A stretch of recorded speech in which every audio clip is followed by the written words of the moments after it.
ਸਤਿ ਸ਼੍ਰੀ ਅਕਾਲ ਜੀ। ਦਾ ਖਾਲਸ ਟੀਵੀ ਦੇਖਣ ਵਾਲੇ ਦੇਸ਼ ਦੁਨੀਆ ਦੇ ਸਾਡੇ ਸਾਰੇ ਦਰਸ਼ਕਾਂ ਦਾ ਬਹੁਤ-ਬਹੁਤ ਸਵਾਗਤ ਹੈ। ਪੰਜਾਬ ਦੀਆਂ ਖਾਸ ਖਬਰਾਂ ਦੇ ਖਾਸ ਬੁਲੇਟਿਨ ਦੇ ਨਾਲ ਮੈਂ ਹਰਸ਼ਰਨ ਕੌਰ। ਅੱਜ 6 ਮਾਰਚ ਹੈ, ਦਿਨ ਐਤਵਾਰ ਹੈ।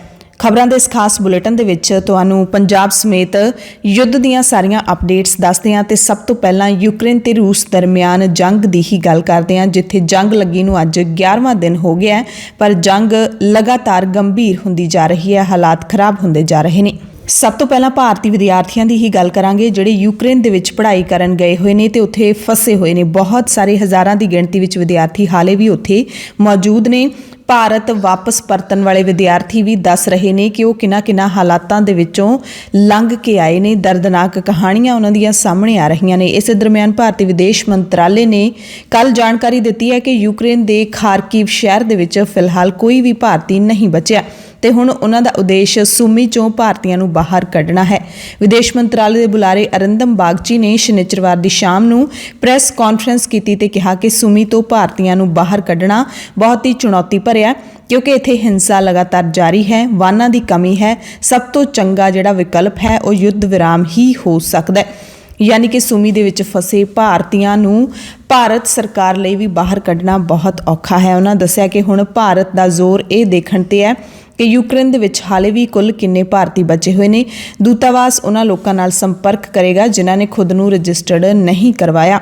ਵਿਦੇਸ਼ ਮੰਤਰਾਲੇ ਨੇ ਦਾਅਵਾ ਕੀਤਾ ਹੈ ਕਿ ਹੁਣ ਤੱਕ 13,300 ਲੋਕਾਂ ਨੂੰ ਵਾਪਸ ਲਿਆਂਦਾ ਜਾ ਚੁੱਕਿਆ। ਸੋ ਭਾਵੇਂ ਭਾਰਤੀ ਵਿਦੇਸ਼ ਮੰਤਰਾਲਾ ਦਾਅਵਾ ਕਰਦਾ ਹੈ ਕਿ ਖਾਰਕਿਵ ਅਤੇ ਕੀਵ ਸਮੇਤ ਸਾਰੇ ਸ਼ਹਿਰਾਂ ਦੇ ਵਿੱਚੋਂ ਭਾਰਤੀਆਂ ਨੂੰ ਬਾਹਰ ਕੱਢ ਲਿਆ ਗਿਆ ਹੈ, ਪਰ ਜਿੰਨੇ ਵੀ ਭਾਰਤੀ ਵਿਦਿਆਰਥੀ ਵਾਪਸ ਆ ਰਹੇ ਨੇ ਉਹ ਇਹੀ ਕਹਿ ਰਹੇ ਨੇ ਕਿ ਯੂਕਰੇਨ ਦੇ ਅੰਦਰ ਭਾਰਤ ਸਰਕਾਰ ਜਾਂ ਭਾਰਤੀ ਅੰਬੈਸੀ ਸਾਡੀ ਕੋਈ ਮਦਦ ਨਹੀਂ ਕਰ ਰਹੀ। ਜਦੋਂ ਸਰਹੱਦ ਤੇ ਆ ਜਾਂਦੇ ਹਾਂ ਉਸ ਤੋਂ ਬਾਅਦ ਹੀ ਅੰਬੈਸੀ ਦੇ ਅਧਿਕਾਰੀ ਸਾਨੂੰ ਮਿਲਦੇ ਨੇ ਤੇ ਫਿਰ ਫਲਾਈਟਾਂ ਦੇ ਰਾਹੀਂ ਵਾਪਸ ਲਿਆਂਦਾ ਜਾਂਦਾ ਹੈ। ਜਲੰਧਰ ਜ਼ਿਲ੍ਹੇ ਦੇ 12 ਵਿਦਿਆਰਥੀ ਘਰ ਪਹੁੰਚ ਗਏ ਨੇ। ਢੋਲ ਢਮੱਕਿਆਂ ਦੇ ਨਾਲ ਇਹਨਾਂ ਦਾ ਸਵਾਗਤ ਕੀਤਾ ਗਿਆ। ਇਸੇ ਤਰ੍ਹਾਂ 4 ਵਿਦਿਆਰਥੀ ਅੰਮ੍ਰਿਤਸਰ ਹਵਾਈ ਅੱਡੇ ਤੇ ਪਹੁੰਚ ਗਏ ਨੇ। ਮਹਿਲ ਕਲਾਂ ਦੇ ਵੀ 2 ਵਿਦਿਆਰਥੀ ਘਰ ਪਰਤ ਆਏ ਨੇ। ਮਾਨਸਾ ਦੇ ਭਿੱਖੀ ਦੀ ਇੱਕ ਵਿਦਿਆਰਥਣ ਵਾਪਸ ਆ ਗਈ ਹੈ। ਇਸਨੇ ਵੀ ਪੱਖਪਾਤ ਦੇ ਦੋਸ਼ ਲਾਏ ਨੇ। ਅੰਸ਼ਕਾ ਨੇ ਵੀ ਬਾਕੀ ਵਿਦਿਆਰਥੀਆਂ ਦੇ ਵਾਂਗ ਹੀ ਯੂਨੀਵਰਸਿਟੀ ਦੇ ਬੰਕਰ ਵਿੱਚ ਰਹਿ ਕੇ ਦਿਨ ਕਟੀ ਕੀਤੀ ਤੇ ਭਾਰਤੀ ਦੂਤਾਵਾਸ ਨੇ ਉੱਥੇ ਸਾਡੀ ਕੋਈ ਮਦਦ ਨਹੀਂ ਕੀਤੀ, ਇਹ ਕਿਹਾ ਅੰਸ਼ਕਾ ਨੇ। ਉਹਨਾਂ ਕਿਹਾ ਕਿ ਅਸੀਂ ਆਪਣੀ ਹਿੰਮਤ ਦੇ ਨਾਲ ਹੀ ਕਈ ਘੰਟੇ ਪੈਦਲ ਚੱਲ ਕੇ ਬਿਨਾਂ ਕੁਝ ਖਾਦਿਆਂ ਪੀਤਿਆਂ ਰੇਲਵੇ ਸਟੇਸ਼ਨ ਪਹੁੰਚੇ, ਫਿਰ ਉੱਥੋਂ ਪੋਲੈਂਡ ਚੋਂ ਹੁੰਦੇ ਹੋਏ ਭਾਰਤ ਪਹੁੰਚੇ। ਮਾਛੀਵਾੜੇ ਦਾ ਜਗਵੀਰ ਸਿੰਘ ਵੀ ਯੂਕਰੇਨ ਤੋਂ ਘਰ ਪਰਤ ਆਇਆ ਹੈ ਤੇ ਭਾਰਤੀ ਦੂਤਾਵਾਸ ਦੀ ਥਾਂ ਯੂਨੀਵਰਸਿਟੀ ਪ੍ਰਬੰਧਕਾਂ ਤੇ ਸਥਾਨਕ ਲੋਕਾਂ ਨੇ ਸਾਡੀ ਮਦਦ ਕੀਤੀ ਹੈ। ਜਗਵੀਰ ਸਿੰਘ ਨੇ ਵੀ ਇਹੀ ਜਾਣਕਾਰੀ ਦਿੱਤੀ ਹੈ। ਜਗਵੀਰ ਡੈਨੀਪਰੋ ਸ਼ਹਿਰ ਦੇ ਵਿੱਚ ਸੀ। ਉੱਥੇ ਮੌਜੂਦ ਵੱਡੀ ਗਿਣਤੀ ਵਿੱਚ ਵਿਦਿਆਰਥੀਆਂ ਨੇ ਮਦਦ ਦੇ ਲਈ ਭਾਰਤੀ ਦੂਤਾਵਾਸ ਨਾਲ ਸੰਪਰਕ ਕੀਤਾ, ਪਰ ਦੂਤਾਵਾਸ ਦੇ ਅਧਿਕਾਰੀਆਂ ਨੇ ਸਾਡੀ ਕੋਈ ਸਾਰ ਨਹੀਂ ਲਈ, ਇਹ ਦੱਸਿਆ ਜਗਵੀਰ ਨੇ ਇਹ ਵੀ ਉੱਥੇ ਜਿਹੜੇ ਬਾਕੀ ਬੱਚੇ ਵਿਦਿਆਰਥੀ ਨੇ ਉਹਨਾਂ ਨੂੰ ਕਿਹਾ ਕਿ ਪੋਲੈਂਡ ਦੀ ਥਾਂ ਹੰਗਰੀ ਰਾਹੀਂ ਇਹ ਸਾਰੇ ਵਿਦਿਆਰਥੀ ਵਾਪਸ ਆਉਣ, ਕਿਉਂਕਿ ਪੋਲੈਂਡ ਸਰਹੱਦ ਤੇ ਡੋਂਕੀ ਵਾਲੇ ਵੀ ਦੇਸ਼ ਦੇ ਅੰਦਰ ਦਾਖਲ ਹੋਣ ਲੱਗ ਪਏ ਨੇ। ਇਸ ਕਰਕੇ ਉੱਥੇ ਅਧਿਕਾਰੀਆਂ ਨੇ ਭਾਰਤੀ ਵਿਦਿਆਰਥੀਆਂ ਵਾਸਤੇ ਵੀ ਸਖਤੀ ਕਰ ਦਿੱਤੀ ਹੈ ਤੇ ਇਸ ਗੱਲ ਦਾ ਸਬੂਤ ਦਿੰਦੀ ਹੈ ਇਹ ਖਬਰ ਕਿ ਪੋਲੈਂਡ ਦੀ ਸਰਹੱਦ ਤੇ 300 ਦੇ ਕਰੀਬ ਵਿਦਿਆਰਥੀ 3 ਦਿਨਾਂ ਤੋਂ ਜਹਾਜ਼ ਦੀ ਉਡੀਕ ਕਰ ਰਹੇ ਨੇ। ਇਹਨਾਂ ਵਿਦਿਆਰਥੀਆਂ ਨੇ ਵੀ ਭਾਰਤੀ ਅਧਿਕਾਰੀਆਂ ਤੇ ਸੁਣਵਾਈ ਨਾ ਕਰਨ ਦੇ ਦੋਸ਼ ਲਾਏ ਨੇ। ਨੌਜਵਾਨਾਂ ਨੇ ਦੱਸਿਆ ਕਿ 3 ਮਾਰਚ ਨੂੰ ਯੂਕਰੇਨ ਦੇ ਵਿੱਚੋਂ ਨਿਕਲ ਆਏ ਸੀ। ਉਦੋਂ ਤੋਂ ਹੀ ਪੋਲੈਂਡ ਦੇ ਹੋਟਲ ਦੇ ਵਿੱਚ ਬੈਠੇ ਨੇ। ਉਹਨਾਂ ਤੋਂ ਬਾਅਦ ਜਹਾਜ਼ ਵਿੱਚ ਆਉਣ ਵਾਲੇ ਵਿਦਿਆਰਥੀਆਂ ਨੂੰ ਤਾਂ ਜਹਾਜ਼ ਚੜ੍ਹਾ ਦਿੱਤਾ ਹੈ, ਪਰ ਇਹਨਾਂ ਨੂੰ ਹੋਟਲ ਵਿੱਚੋਂ ਬਾਹਰ ਹੀ ਨਹੀਂ ਨਿਕਲਣ ਦਿੱਤਾ ਜਾ ਰਿਹਾ। ਗਰੁੱਪ ਦੇ ਵਿੱਚ 3 ਲੜਕੀਆਂ ਵੀ ਸਨ, ਪਰ ਇਹਨਾਂ 3 ਲੜਕੀਆਂ ਨੂੰ ਵੱਖ ਕਰ ਦਿੱਤਾ ਗਿਆ। ਫਰੀਦਕੋਟ ਦੇ 3 ਵਿਦਿਆਰਥੀ 72 ਘੰਟਿਆਂ ਤੋਂ ਪੋਲੈਂਡ ਦੀ ਸਰਹੱਦ ਉੱਤੇ ਹੀ ਖੜੇ ਨੇ, ਜਿਨ੍ਹਾਂ ਦੇ ਵਿੱਚ ਇੱਕ ਖੁਸ਼ਵਿੰਦਰ ਕੌਰ ਵੀ ਸ਼ਾਮਿਲ ਹੈ। ਇਹ ਤਿੰਨੇ ਖਾਰਕਿਵ ਯੂਨੀਵਰਸਿਟੀ ਦੇ ਵਿੱਚ MBBS ਦੀ ਪੜ੍ਹਾਈ ਕਰ ਰਹੇ ਸੀ ਅਤੇ 2 ਦਿਨਾਂ ਤੋਂ ਲਗਾਤਾਰ ਆਪਣੀ ਵਾਰੀ ਦੀ ਉਡੀਕ ਕਰ ਰਹੇ ਨੇ। ਲੁਧਿਆਣੇ ਦੀ ਗੁਰਲੀਨ ਕੌਰ ਵੀ ਵਾਪਸ ਪਰਤ ਆਈ ਹੈ। ਉਸਨੇ ਆਪਣੀ ਹੱਡਬੀਤੀ ਸੁਣਾਉਂਦਿਆਂ ਕਿਹਾ ਕਿ ਬੇਸਮੈਂਟਾਂ ਦੇ ਵਿੱਚ ਕੱਟੇ ਦਿਨ ਸਾਨੂੰ ਕਦੇ ਵੀ ਨਹੀਂ ਭੁੱਲਣਗੇ ਤੇ ਲੁਧਿਆਣੇ ਦੇ 18 ਵਿਦਿਆਰਥੀ ਹਾਲੇ ਵੀ ਯੂਕਰੇਨ ਦੇ ਵਿੱਚ ਫਸੇ ਹੋਏ ਨੇ। ਗੁਰਲੀਨ ਨੇ ਵੀ ਇਹੀ ਹੱਡਬੀਤੀ ਸੁਣਾਈ ਹੈ ਕਿ ਬੰਕਰ ਦੇ ਵਿੱਚ ਦਿਨ ਕਟੀ ਕਰਨ ਤੋਂ ਬਾਅਦ ਜਦੋਂ ਸਾਨੂੰ ਮੌਕਾ ਮਿਲਿਆ ਤਾਂ ਅਸੀਂ ਉੱਥੋਂ ਨਿਕਲ ਕੇ ਰੇਲਵੇ ਸਟੇਸ਼ਨ ਤੇ ਪਹੁੰਚੇ ਤੇ ਫਿਰ ਰੇਲ ਗੱਡੀ ਰਾਹੀਂ ਰੋਮਾਨੀਆ ਸਰਹੱਦ ਤੇ ਪਹੁੰਚੇ। ਉੱਥੇ ਲੰਬੀ ਉਡੀਕ ਕਰਨੀ ਪਈ, ਫਿਰ ਕਿਤੇ ਜਾ ਕੇ ਸਾਨੂੰ ਫਲਾਈਟ ਮਿਲੀ। ਗੁਰਲੀਨ ਨੇ ਵੀ ਕਿਹਾ ਕਿ ਯੂਕਰੇਨ ਦੇ ਵਿੱਚ ਭਾਰਤੀ ਅੰਬੈਸੀ ਵਿਦਿਆਰਥੀਆਂ ਦੀ ਕੋਈ ਮਦਦ ਨਹੀਂ ਕਰ ਰਹੀ। ਅਬੋਹਰ ਦੇ ਹਰਜਿੰਦਰ ਸਿੰਘ ਨੇ ਵੀ ਇਹੀ ਕਿਹਾ ਕਿ ਭਾਰਤ ਸਰਕਾਰ ਜੇ ਸਮੇਂ ਸਿਰ ਮਦਦ ਕਰ ਦਿੰਦੀ ਤਾਂ ਮੁਸੀਬਤਾਂ ਤੋਂ ਬਚ ਜਾਂਦੇ। ਸੋ ਵਿਦਿਆਰਥੀ ਆਪਣੀ ਹਕੀਕਤ ਇੱਥੇ ਆ ਕੇ ਦੱਸ ਰਹੇ ਨੇ। ਪਰ ਜਦੋਂ ਇਹ ਵਿਦਿਆਰਥੀ ਜਹਾਜ਼ ਚੜ੍ਹ ਕੇ, ਜਿਹੜੇ ਕਿ ਯੂਕਰੇਨ ਦੇ ਵਿੱਚ ਨਹੀਂ, ਯੂਕਰੇਨ ਦੇ ਨਾਲ ਲੱਗਦੇ ਮੁਲਕਾਂ ਦੀਆਂ ਸਰਹੱਦਾਂ ਤੇ ਇਹਨਾਂ ਨੂੰ ਮਿਲਦੇ ਨੇ ਅਤੇ ਸਰਹੱਦਾਂ ਤੇ ਵੀ ਬੜਾ ਪਰੇਸ਼ਾਨ ਹੋਣਾ ਪੈ ਰਿਹਾ ਵਿਦਿਆਰਥੀਆਂ ਨੂੰ। ਜਿਵੇਂ ਕਿਵੇਂ ਕਰਕੇ ਬਾਰਡਰਾਂ ਤੇ ਪਹੁੰਚਦੇ ਨੇ ਤੇ ਫਿਰ ਬਾਰਡਰਾਂ ਤੇ ਇਹ ਵਿਦਿਆਰਥੀ ਦੱਸਦੇ ਨੇ ਕਿ ਜਿਹੜੇ ਫੌਜੀ ਤੈਨਾਤ ਨੇ, ਦੋਵਾਂ ਮੁਲਕਾਂ ਦੇ ਫੌਜੀ ਤੈਨਾਤ ਹੁੰਦੇ ਨੇ, ਤਾਂ ਉਹ ਪਹਿਲਾਂ ਯੂਕਰੇਨ ਦੇ ਲੋਕਾਂ ਨੂੰ ਲੰਘਾਉਂਦੇ ਨੇ ਤੇ ਫਿਰ ਲੰਬੀ ਉਡੀਕ ਕਰਨ ਤੋਂ ਬਾਅਦ ਭਾਰਤੀ ਵਿਦਿਆਰਥੀਆਂ ਨੂੰ ਸਰਹੱਦ ਪਾਰ ਕਰਵਾਈ ਜਾਂਦੀ ਹੈ। ਸਰਹੱਦ ਪਾਰ ਕਰਕੇ ਕਈ ਘੰਟਿਆਂ ਦੀ ਉਡੀਕ ਤੋਂ ਬਾਅਦ ਜਹਾਜ਼ ਮਿਲਦਾ ਹੈ। ਫਿਰ ਜਦੋਂ ਭਾਰਤ ਆਉਂਦੇ ਨੇ ਤਾਂ ਭਾਰਤ ਸਰਕਾਰ ਦੇ ਜਿਹੜੇ ਮੰਤਰੀ ਨੇ, ਲੀਡਰ ਨੇ, ਉਹ ਕ੍ਰੈਡਿਟ ਲੈਣ ਵਾਸਤੇ ਇਹਨਾਂ ਵਿਦਿਆਰਥੀਆਂ ਨੂੰ ਰਿਸੀਵ ਕਰਨ ਵਾਸਤੇ ਪਹੁੰਚਦੇ ਨੇ। ਫੁੱਲਾਂ ਦੇ ਗੁਲਦਸਤੇ ਦਿੱਤੇ ਜਾਂਦੇ ਨੇ, ਫੋਟੋਆਂ ਖਿਚਵਾਈਆਂ ਜਾਂਦੀਆਂ ਨੇ, ਮੀਡੀਆ ਨੂੰ ਦਿੱਤੀਆਂ ਜਾਂਦੀਆਂ ਨੇ ਤੇ ਇਹੀ ਪ੍ਰਭਾਵ ਪਾਇਆ ਜਾਂਦਾ ਕਿ ਭਾਰਤ ਸਰਕਾਰ ਉਹਨਾਂ ਦੀ ਮਦਦ ਕਰ ਰਹੀ ਹੈ। ਤੇ ਇਹ ਵਿਦਿਆਰਥੀ ਵਾਰੀ-ਵਾਰੀ ਇਹ ਕਹਿ ਰਹੇ ਨੇ ਕਿ ਯੂਕਰੇਨ ਦੇ ਅੰਦਰ ਸਾਨੂੰ ਮਦਦ ਦੀ ਲੋੜ ਹੈ, ਬਾਹਰ ਤਾਂ ਸਾਨੂੰ ਜਹਾਜ਼ ਮਿਲ ਹੀ ਜਾਣਾ। ਆਮ ਫਲਾਈਟਾਂ ਉੱਥੇ ਚੱਲ ਹੀ ਰਹੀਆਂ ਨੇ। ਇਸੇ ਦਰਮਿਆਨ ਯੂਕਰੇਨ ਵਿਚਲੇ ਭਾਰਤੀ ਦੂਤਾਵਾਸ ਨੇ ਕੱਲ ਇਹ ਕਿਹਾ ਹੈ ਕਿ ਸੁਮੀ ਤੇ ਪਿਸੋਚਨ ਦੇ ਵਿੱਚੋਂ ਭਾਰਤੀਆਂ ਨੂੰ ਕੱਢਣ ਦੇ ਅਸੀਂ ਯਤਨ ਕਰ ਰਹੇ ਹਾਂ ਅਤੇ ਅਸੀਂ ਬੱਸਾਂ ਨੇ ਜਿਹੜੀਆਂ ਉਹ ਉੱਥੇ ਭੇਜ ਰਹੇ ਹਾਂ ਤਾਂ ਜੋ 298 ਭਾਰਤੀ ਵਿਦਿਆਰਥੀਆਂ ਨੂੰ ਉੱਥੇ ਬੰਕਰਾਂ ਦੇ ਵਿੱਚੋਂ ਸੁਰੱਖਿਅਤ ਬਾਹਰ ਕੱਢਿਆ ਜਾ ਸਕੇ। ਤੇ ਭਾਰਤ ਸਰਕਾਰ ਨੇ ਯੂਕਰੇਨ ਤੇ ਰੂਸ ਦੀਆਂ ਸਰਕਾਰਾਂ ਨੂੰ ਅਪੀਲ ਵੀ ਕੀਤੀ ਹੈ ਕਿ ਸੁਮੀ ਤੋਂ ਸੁਰੱਖਿਅਤ ਲਾਂਘਾ ਦਿੱਤਾ ਜਾਵੇ ਤਾਂ ਕਿ ਵਿਦਿਆਰਥੀ ਟਕਰਾਅ ਵਾਲੇ ਇਲਾਕੇ ਵਿੱਚੋਂ ਬਾਹਰ ਨਿਕਲ ਸਕਣ, ਆਪਣੇ ਘਰਾਂ 'ਚ ਪਹੁੰਚ ਸਕਣ। ਵਿਦਿਆਰਥੀ ਜਿਹੜੇ ਵਾਪਸ ਮੁੜ ਰਹੇ ਨੇ ਉਹਨਾਂ ਨੂੰ ਸਭ ਤੋਂ ਵੱਧ ਇਸੇ ਗੱਲ ਦੀ ਚਿੰਤਾ ਹੈ ਕਿ ਉਹਨਾਂ ਦੀ ਪੜ੍ਹਾਈ ਦਾ ਕੀ ਬਣੂਗਾ, ਡਿਗਰੀ ਦਾ ਕੀ ਬਣੂਗਾ। MBBS ਦੀ ਡਿਗਰੀ ਜਿਹੜੀ ਲੱਖਾਂ ਰੁਪਏ ਲਾ ਕੇ ਉਹ ਕਰਨ ਗਏ ਸੀ ਤਾਂ ਹੁਣ ਇੰਟਰਨਸ਼ਿਪ ਪੂਰੀ ਕਰ ਸਕਦੇ ਨੇ ਯੂਕਰੇਨ ਤੋਂ ਪਰਤੇ ਵਿਦਿਆਰਥੀ, ਕਿਉਂਕਿ ਕੌਮੀ ਮੈਡੀਕਲ ਕਮਿਸ਼ਨ ਨੇ ਇੱਕ ਰਾਹਤ ਭਰਿਆ ਐਲਾਨ ਕੀਤਾ ਹੈ। ਅੱਗੇ ਵਿਸਥਾਰ ਦੇ ਵਿੱਚ ਤੁਹਾਨੂੰ ਦੱਸਦੇ ਹਾਂ। ਰੂਸ ਤੇ ਯੂਕਰੇਨ ਦੇ ਵਿੱਚ ਜਿਵੇਂ-ਜਿਵੇਂ ਜੰਗ ਦੇ ਹਾਲਾਤ ਖਰਾਬ ਹੁੰਦੇ ਜਾ ਰਹੇ ਨੇ, ਭਾਰਤ ਸਮੇਤ ਹੋਰ ਦੇਸ਼ਾਂ ਦੇ ਵਿੱਚ ਮਹਿੰਗਾਈ ਵੱਧਦੀ ਜਾ ਰਹੀ ਹੈ। ਰੂਸ ਤੋਂ ਆਉਂਦੇ ਕੋਲੇ ਦੀ ਸਪਲਾਈ ਪ੍ਰਭਾਵਿਤ ਹੋ ਗਈ ਹੈ ਤੇ ਪੰਜਾਬ ਦੇ ਵਿੱਚ ਕੋਲੇ ਦੀਆਂ ਕੀਮਤਾਂ ਦੇ ਵਿੱਚ ਵੱਡਾ ਵਾਧਾ ਹੋਇਆ ਹੈ ਤੇ ਕੋਲੇ ਦਾ ਭਾਅ ਵਧਣ ਦੇ ਨਾਲ ਲੋਹਾ, ਸਰੀਆ, ਇੱਟਾਂ ਤੇ ਸੀਮੈਂਟ, ਇਹਨਾਂ ਕੀਮਤਾਂ ਦੇ ਵਿੱਚ ਵੀ ਵਾਧਾ ਹੋਇਆ ਹੈ। ਜੰਗ ਦੇ ਕਾਰਨ ਪਹਿਲਾਂ ਹੀ ਖਾਣ ਪੀਣ ਲਈ ਵਰਤੇ ਜਾਂਦੇ ਤੇਲ, ਘਿਓ, ਆਟਾ ਤੇ ਵੱਖ-ਵੱਖ ਤਰ੍ਹਾਂ ਦੇ ਸਾਬਣਾਂ ਦੀ ਕੀਮਤ ਵੀ ਵੱਧ ਚੁੱਕੀ ਹੈ। ਇੱਕ ਹਫ਼ਤਾ ਪਹਿਲਾਂ 1 ਮੀਟ੍ਰਿਕ ਟਨ ਕੋਲੇ ਦੀ ਕੀਮਤ ਹੈ ਜਿਹੜੀ 18,200 ਰੁਪਏ ਸੀ, ਜੋ ਹੁਣ ਵੱਧ ਕੇ 28,000 ਰੁਪਏ ਹੋ ਗਈ ਹੈ। ਸਰੀਏ ਦਾ ਭਾਅ 63 ਰੁਪਏ ਤੋਂ ਵੱਧ ਕੇ 74 ਰੁਪਏ ਪ੍ਰਤੀ ਕਿਲੋ ਹੋ ਗਿਆ ਹੈ। ਇੱਟਾਂ ਦਾ ਭਾਅ 6,000 ਤੋਂ ਵੱਧ ਕੇ 7,000 ਰੁਪਏ ਪ੍ਰਤੀ 1000 ਇੱਟ ਹੋ ਗਿਆ। ਸੀਮੈਂਟ ਦਾ ਭਾਅ 380 ਰੁਪਏ ਤੋਂ 400 ਰੁਪਏ ਪ੍ਰਤੀ ਬੋਰੀ ਇੱਕ ਹਫ਼ਤੇ ਵਿੱਚ ਹੀ ਵੱਧ ਗਿਆ। ਦੁਨੀਆ ਭਰ ਦੇ ਕੋਲਾ ਉਤਪਾਦਨ ਕਰਨ ਵਾਲੇ ਮੁਲਕਾਂ ਦੇ ਵਿੱਚ ਭਾਰਤ ਤੀਜੇ ਥਾਂ ਤੇ ਹੈ, ਪਰ ਇਸ ਵੇਲੇ ਦੇਸ਼ 'ਚੋਂ ਘਰੇਲੂ ਖਪਤ ਦੇ ਲਈ ਕੋਲਾ ਨਹੀਂ ਮਿਲ ਰਿਹਾ। ਇਸ ਦੌਰਾਨ ਪੈਟਰੋਲੀਅਮ ਪਦਾਰਥਾਂ ਦੇ ਵਪਾਰੀਆਂ ਦੇ ਦੱਸਣ ਦੇ ਮੁਤਾਬਿਕ ਯੁੱਧ ਦਾ ਪ੍ਰਭਾਵ ਪੈਟਰੋਲੀਅਮ ਵਸਤਾਂ ਦੀਆਂ ਕੀਮਤਾਂ ਤੇ ਵੀ ਪੈਣ ਦੀ ਸੰਭਾਵਨਾ ਹੈ। ਇਸੇ ਦਰਮਿਆਨ ਰਾਹੁਲ ਗਾਂਧੀ ਦਾ ਟਵੀਟ ਵੀ ਆਉਂਦਾ ਹੈ, ਜਿਹੜੇ ਕਹਿੰਦੇ ਨੇ ਕਿ ਫਟਾਫਟ ਆਪਣੀਆਂ ਟੈਂਕੀਆਂ ਫੁੱਲ ਕਰਵਾ ਲਓ, ਆਪਣੇ ਵਾਹਨਾਂ ਦੀਆਂ ਟੈਂਕੀਆਂ, ਕਿਉਂਕਿ ਚੋਣ ਆਫਰ ਖਤਮ ਹੋ ਰਿਹਾ ਹੈ। ਮੋਦੀ ਜੀ ਦਾ ਚੋਣ ਆਫਰ ਜਿਵੇਂ ਹੀ ਖਤਮ ਹੋ ਜਾਊਗਾ 10 ਮਾਰਚ ਤੋਂ ਬਾਅਦ ਪੈਟਰੋਲ, ਡੀਜ਼ਲ ਸਮੇਤ ਹੋਰ ਵਸਤੂਆਂ ਦੇ ਭਾਅ 'ਚ ਵੱਡਾ ਵਾਧਾ ਹੋਏਗਾ ਤੇ ਐਤਕੀ 10 ਰੁਪਏ ਦਾ ਵਾਧਾ ਹੋਣ ਦੀਆਂ ਜਿਹੜੀਆਂ ਚਰਚਾਵਾਂ ਨੇ ਉਹ ਚੱਲ ਰਹੀਆਂ ਨੇ। ਇਸ ਦਰਮਿਆਨ UN ਫੂਡ ਏਜੰਸੀ ਨੇ ਵੀ ਜਾਣਕਾਰੀ ਦਿੱਤੀ ਹੈ ਕਿ ਦੁਨੀਆ ਭਰ ਦੇ ਵਿੱਚ ਖਾਣ ਵਾਲੀਆਂ ਚੀਜ਼ਾਂ ਦੇ ਭਾਅ ਦੇ ਵਿੱਚ ਰਿਕਾਰਡ ਵਾਧਾ ਦਰਜ ਕੀਤਾ ਗਿਆ ਹੈ। ਦੁੱਧ ਵਾਲੇ ਉਤਪਾਦ ਅਤੇ ਸਬਜ਼ੀਆਂ ਤੋਂ ਬਣਨ ਵਾਲੇ ਤੇਲਾਂ ਦੇ ਵਿੱਚ ਵੱਡਾ ਵਾਧਾ ਦਰਜ ਕੀਤਾ ਗਿਆ ਹੈ। 20% ਤੋਂ ਵੀ ਵੱਧ ਵਾਧੇ ਦੀ ਜਾਣਕਾਰੀ ਦਿੱਤੀ ਹੈ। ਤੇ ਜੰਗ ਵਾਲੇ ਦੋਵੇਂ ਮੁਲਕ ਕੀ ਕੁਝ ਕਾਰਵਾਈਆਂ ਕਰ ਰਹੇ ਨੇ ਉਹ ਤੁਹਾਨੂੰ ਦੱਸ ਦਿੰਦੇ ਹਾਂ। ਤਾਜ਼ਾ ਅਪਡੇਟਸ ਕੀ ਨੇ? ਰੂਸ ਦੇ ਰਾਸ਼ਟਰਪਤੀ ਵਲਾਦੀਮੀਰ ਪੁਤਿਨ ਨੇ ਦੁਨੀਆ ਭਰ ਨੂੰ ਚੇਤਾਵਨੀ ਦਿੱਤੀ ਹੈ ਕਿ ਜੇ ਕਿਸੇ ਨੇ ਵੀ ਯੂਕਰੇਨ ਨੂੰ ਨੋ ਫਲਾਈ ਜ਼ੋਨ ਐਲਾਨਿਆ ਤਾਂ ਉਸ ਮੁਲਕ ਨੂੰ ਯੁੱਧ ਦੇ ਵਿੱਚ ਸ਼ਾਮਿਲ ਮੰਨਿਆ ਜਾਵੇਗਾ। ਪੁਤਿਨ ਨੇ ਸਰਕਾਰੀ ਜਹਾਜ਼ ਕੰਪਨੀ ਏਰੋਫਲੋਟ ਦੇ ਫਲਾਈਟ ਅਟੈਂਡੈਂਟ ਦੇ ਨਾਲ ਬੈਠਕ ਦੇ ਦੌਰਾਨ ਕਿਹਾ ਕਿ ਕੋਈ ਵੀ ਮੁਲਕ ਜੇ ਯੂਕਰੇਨ ਦੇ ਬਾਰੇ ਅਜਿਹਾ ਐਲਾਨ ਕਰਦਾ ਹੈ ਤਾਂ ਅਸੀਂ ਉਸ ਨੂੰ ਯੁੱਧ ਵਿੱਚ ਸ਼ਾਮਿਲ ਮੰਨਾਂਗੇ, ਆਪਣਾ ਦੁਸ਼ਮਣ ਮੰਨਾਂਗੇ ਤੇ ਉਹਦੇ ਨਾਲ ਯੁੱਧ ਕਰਾਂਗੇ।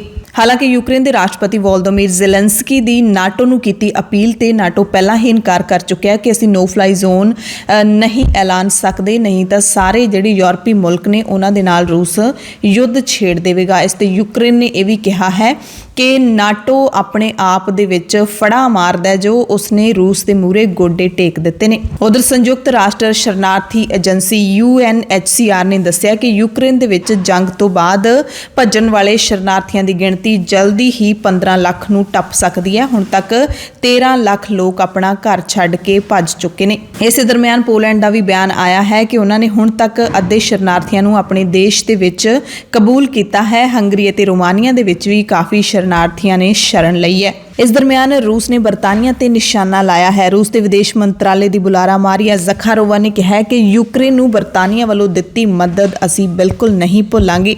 ਰੂਸੀ ਮੀਡੀਆ ਦੇ ਮੁਤਾਬਿਕ ਬਰਤਾਨੀਆ ਦੀ ਇਸ ਮਦਦ ਨੂੰ ਯੂਕਰੇਨ ਦੀ ਅੱਤ ਰਾਸ਼ਟਰਵਾਦੀ ਤਾਕਤਾਂ ਦੱਸਿਆ ਹੈ। ਕੱਲ ਰੂਸ ਤੇ ਯੂਕਰੇਨ ਦੋਵੇਂ ਮੁਲਕਾਂ ਦੇ ਵਿਚਾਲੇ ਯੂਕਰੇਨ ਦੇ 2 ਸ਼ਹਿਰਾਂ ਦੇ ਵਿੱਚ ਜੰਗਬੰਦੀ ਦੀ ਸਹਿਮਤੀ ਬਣੀ, ਪਰ ਬਾਅਦ ਵਿੱਚ ਦੋਵੇਂ ਮੁਲਕਾਂ ਨੇ ਇੱਕ ਦੂਸਰੇ ਤੇ ਜੰਗਬੰਦੀ ਦੀ ਉਲੰਘਣਾ ਦੇ ਦੋਸ਼ ਲਾਏ। ਜ਼ੈਲੈਂਸਕੀ ਕਹਿ ਰਹੇ ਨੇ ਕਿ ਯੂਕਰੇਨ ਹਾਰਿਆ ਤਾਂ ਨਾਲ ਯੂਰਪ ਵੀ ਹਾਰੇਗਾ। ਦਰਅਸਲ ਨਾਟੋ ਦੇ ਵੱਲੋਂ ਜੋ ਜਵਾਬ ਦਿੱਤਾ ਗਿਆ ਹੈ ਨੋ ਫਲਾਈ ਜ਼ੋਨ ਨਾ ਐਲਾਨਣ ਦਾ, ਉਸ ਤੋਂ ਬਾਅਦ ਜ਼ੈਲੈਂਸਕੀ ਕਾਫੀ ਗੁੱਸੇ ਦੇ ਵਿੱਚ ਨੇ। ਯੂਕਰੇਨ ਦੀ ਸਰਕਾਰ ਨੇ 10,000 ਰੂਸੀ ਫੌਜੀ ਮਾਰਨ ਦਾ ਵੀ ਦਾਅਵਾ ਕੀਤਾ ਹੈ।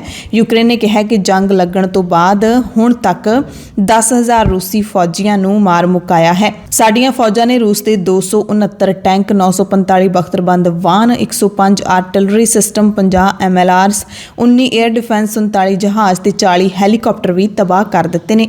ਸੋ ਜੰਗ ਦੇ 11ਵੇਂ ਦਿਨ ਵੀ ਹਾਲਾਤ ਲਗਾਤਾਰ ਨਾਜ਼ੁਕ ਹੋ ਰਹੇ ਨੇ। ਇਸੇ ਦਰਮਿਆਨ ਅੰਮ੍ਰਿਤਸਰ ਤੋਂ ਕਾਂਗਰਸ ਦੇ MP ਗੁਰਜੀਤ ਸਿੰਘ ਔਜਲਾ ਨੇ ਕੱਲ ਪੋਲੈਂਡ ਦੇ ਵਰਸੋਵਾ ਸਥਿਤ ਗੁਰਦੁਆਰੇ ਅਤੇ ਸਿੰਧੀ ਮੰਦਿਰ ਵਿੱਚ ਯੂਕਰੇਨ ਤੋਂ ਆ ਕੇ ਠਹਿਰੇ ਹੋਏ ਪੰਜਾਬੀ ਵਿਦਿਆਰਥੀਆਂ ਤੇ ਹੋਰਨਾਂ ਵਿਦਿਆਰਥੀਆਂ ਦੇ ਨਾਲ ਮੁਲਾਕਾਤ ਕੀਤੀ। ਔਜਲਾ ਸ਼ੁੱਕਰਵਾਰ ਨੂੰ ਪੋਲੈਂਡ ਦੇ ਲਈ ਰਵਾਨਾ ਹੋਏ ਸੀ ਤੇ ਕੱਲ ਯੂਕਰੇਨ ਬਾਰਡਰ ਤੇ ਪਹੁੰਚ ਗਏ। ਔਜਲਾ ਨੇ ਵਰਸੋਵਾ ਦੇ ਵਿੱਚ ਗੁਰੂ ਘਰ ਅਤੇ ਸਿੰਧੀ ਮੰਦਿਰ ਵਿੱਚ ਠਹਿਰੇ ਹੋਏ ਪੰਜਾਬੀਆਂ ਦੇ ਨਾਲ ਗੱਲਬਾਤ ਕੀਤੀ, ਜਿਨ੍ਹਾਂ ਦੇ ਵਿੱਚ ਵਧੇਰੇ ਵਿਦਿਆਰਥੀ ਨੇ। ਔਜਲਾ ਨੇ ਦੱਸਿਆ ਕਿ ਇੱਥੇ ਧਾਰਮਿਕ ਸਥਾਨਾਂ ਤੇ ਖਾਸ ਕਰਕੇ ਗੁਰੂ ਘਰ ਦੇ ਵਿੱਚ ਇਹਨਾਂ ਵਿਦਿਆਰਥੀਆਂ ਨੂੰ ਲੰਗਰ ਮੁਹੱਈਆ ਕਰਵਾਇਆ ਜਾ ਰਿਹਾ ਹੈ, ਨਿਵਾਸ ਦਿੱਤਾ ਗਿਆ ਹੈ ਤੇ ਉੱਥੇ ਫਸੇ ਭਾਰਤੀਆਂ ਨੂੰ ਸੁਰੱਖਿਅਤ ਕੱਢਣ ਲਈ ਹੁਣ ਟਰਾਂਸਪੋਰਟ ਦੀ ਲੋੜ ਹੈ। MP ਔਜਲਾ ਨੂੰ ਇੱਕ ਵਿਦਿਆਰਥੀ ਨੇ ਦੱਸਿਆ ਕਿ ਲੁਕ ਛਿਪ ਕੇ ਰਹਿੰਦਿਆਂ ਉਸਨੇ 3 ਦਿਨ ਬਿਨਾਂ ਪਾਣੀ ਪੀਤਿਆਂ ਕੱਢੇ। ਖਾਣਾ ਤਾਂ ਦੂਰ, ਪੀਣ ਦਾ ਪਾਣੀ ਵੀ ਉੱਥੇ ਨਹੀਂ ਮਿਲ ਰਿਹਾ ਸੀ। ਕੁਝ ਵਿਦਿਆਰਥੀਆਂ ਨੇ ਇਹ ਵੀ ਜਾਣਕਾਰੀ ਦਿੱਤੀ ਹੈ ਜਿਹੜੇ ਪਰਤ ਰਹੇ ਨੇ ਵਾਪਸ, ਕਿ ਉਹਨਾਂ ਨੇ ਜਦੋਂ ਪਾਣੀ ਵੀ ਮੁੱਕ ਗਿਆ ਸੀ ਤਾਂ ਬਰਫ਼ ਪਿਘਲਾ ਕੇ ਵੀ ਪੀਤੀ। ਸੋ ਕਾਂਗਰਸ MP ਨੇ ਭਾਰਤ ਸਰਕਾਰ ਨੂੰ ਅਪੀਲ ਕੀਤੀ ਹੈ ਕਿ ਇਹਨਾਂ ਵਿਦਿਆਰਥੀਆਂ ਨੂੰ ਜਲਦ ਬਾਹਰ ਕੱਢਿਆ ਜਾਵੇ। ਬੁਲੇਟਿਨ ਦੇ ਵਿੱਚ ਕੁਝ ਖਾਸ ਖਬਰਾਂ ਤੁਹਾਨੂੰ ਪੰਜਾਬ ਦੀਆਂ ਦੱਸ ਦਿੰਦੇ ਹਾਂ। ਉਸ ਤੋਂ ਪਹਿਲਾਂ ਦੱਸਦੇ ਹਾਂ ਕਿ ਕੱਲ ਮਣੀਪੁਰ ਦੇ ਵਿੱਚ ਚੋਣਾਂ ਹੋਈਆਂ ਨੇ ਤੇ ਹਿੰਸਾ ਵੀ ਹੋਈ ਹੈ। ਇਸ ਹਿੰਸਾ ਦੇ ਵਿੱਚ 2 ਜਣੇ ਮਾਰੇ ਗਏ ਨੇ। ਹਾਲਾਂਕਿ ਇੱਥੇ 76% ਦੀ ਵੋਟਿੰਗ ਦਰਜ ਕੀਤੀ ਗਈ ਹੈ। ਕੱਲ ਅੰਤਿਮ ਗੇੜ ਦੀ ਵੋਟਿੰਗ ਦੇ ਦੌਰਾਨ 6 ਜ਼ਿਲ੍ਹਿਆਂ ਦੀਆਂ 22 ਸੀਟਾਂ ਤੇ ਵੋਟਿੰਗ ਹੋਈ ਹੈ। ਹੁਣ 5 ਸੂਬਿਆਂ ਦੀਆਂ ਚੋਣਾਂ ਦੇ ਵਿੱਚ ਸਿਰਫ UP ਦੇ ਵਿੱਚ ਆਖਰੀ ਗੇੜ ਦੀ ਵੋਟਿੰਗ ਰਹਿ ਗਈ ਹੈ, ਜਿਸ ਤੋਂ ਬਾਅਦ 10 ਮਾਰਚ ਨੂੰ ਨਤੀਜੇ ਆਉਣਗੇ ਤੇ UP ਦੇ ਵਿੱਚ ਆਖਰੀ ਗੇੜ ਦੀਆਂ ਵੋਟਾਂ ਕੱਲ ਨੂੰ ਪੈਣ ਜਾ ਰਹੀਆਂ ਨੇ। ਕੱਲ BBMB ਦੇ ਮੁੱਦੇ ਤੇ ਪੰਜਾਬ ਭਰ ਦੇ ਵਿੱਚ ਕਿਸਾਨਾਂ ਨੇ ਪ੍ਰਦਰਸ਼ਨ ਕੀਤੇ। ਰਾਸ਼ਟਰਪਤੀ ਦੇ ਨਾਮ DCs ਨੂੰ ਮੰਗ ਪੱਤਰ ਸੌਂਪ ਕੇ ਫੈਸਲਾ ਵਾਪਸ ਲੈਣ ਦੀ ਮੰਗ ਕੀਤੀ। ਇਸੇ ਤਰ੍ਹਾਂ ਸੰਯੁਕਤ ਕਿਸਾਨ ਮੋਰਚੇ ਦੀ ਅਗਵਾਈ ਦੇ ਵਿੱਚ ਕਿਸਾਨ ਜਥੇਬੰਦੀਆਂ ਦੇ ਵੱਲੋਂ ਕੱਲ ਨੂੰ ਯਾਨੀ ਕਿ 7 ਮਾਰਚ ਨੂੰ ਪੰਜਾਬ ਭਰ ਦੇ ਵਿੱਚ ਧਰਨੇ ਦਿੱਤੇ ਜਾਣਗੇ। ਲੰਘੇ 10 ਦਿਨਾਂ ਤੋਂ ਪਟਿਆਲਾ ਦੀ ਕੇਂਦਰੀ ਜੇਲ੍ਹ ਦੇ ਵਿੱਚ ਬੰਦ ਸਾਬਕਾ ਅਕਾਲੀ ਮੰਤਰੀ ਬਿਕਰਮ ਸਿੰਘ ਮਜੀਠੀਆ ਦੀਆਂ ਵਾਧੂ ਮੁਲਾਕਾਤਾਂ ਜੇਲ੍ਹ ਪ੍ਰਸ਼ਾਸਨ ਨੂੰ ਹੁਣ ਰੋਕਣੀਆਂ ਪਈਆਂ ਨੇ।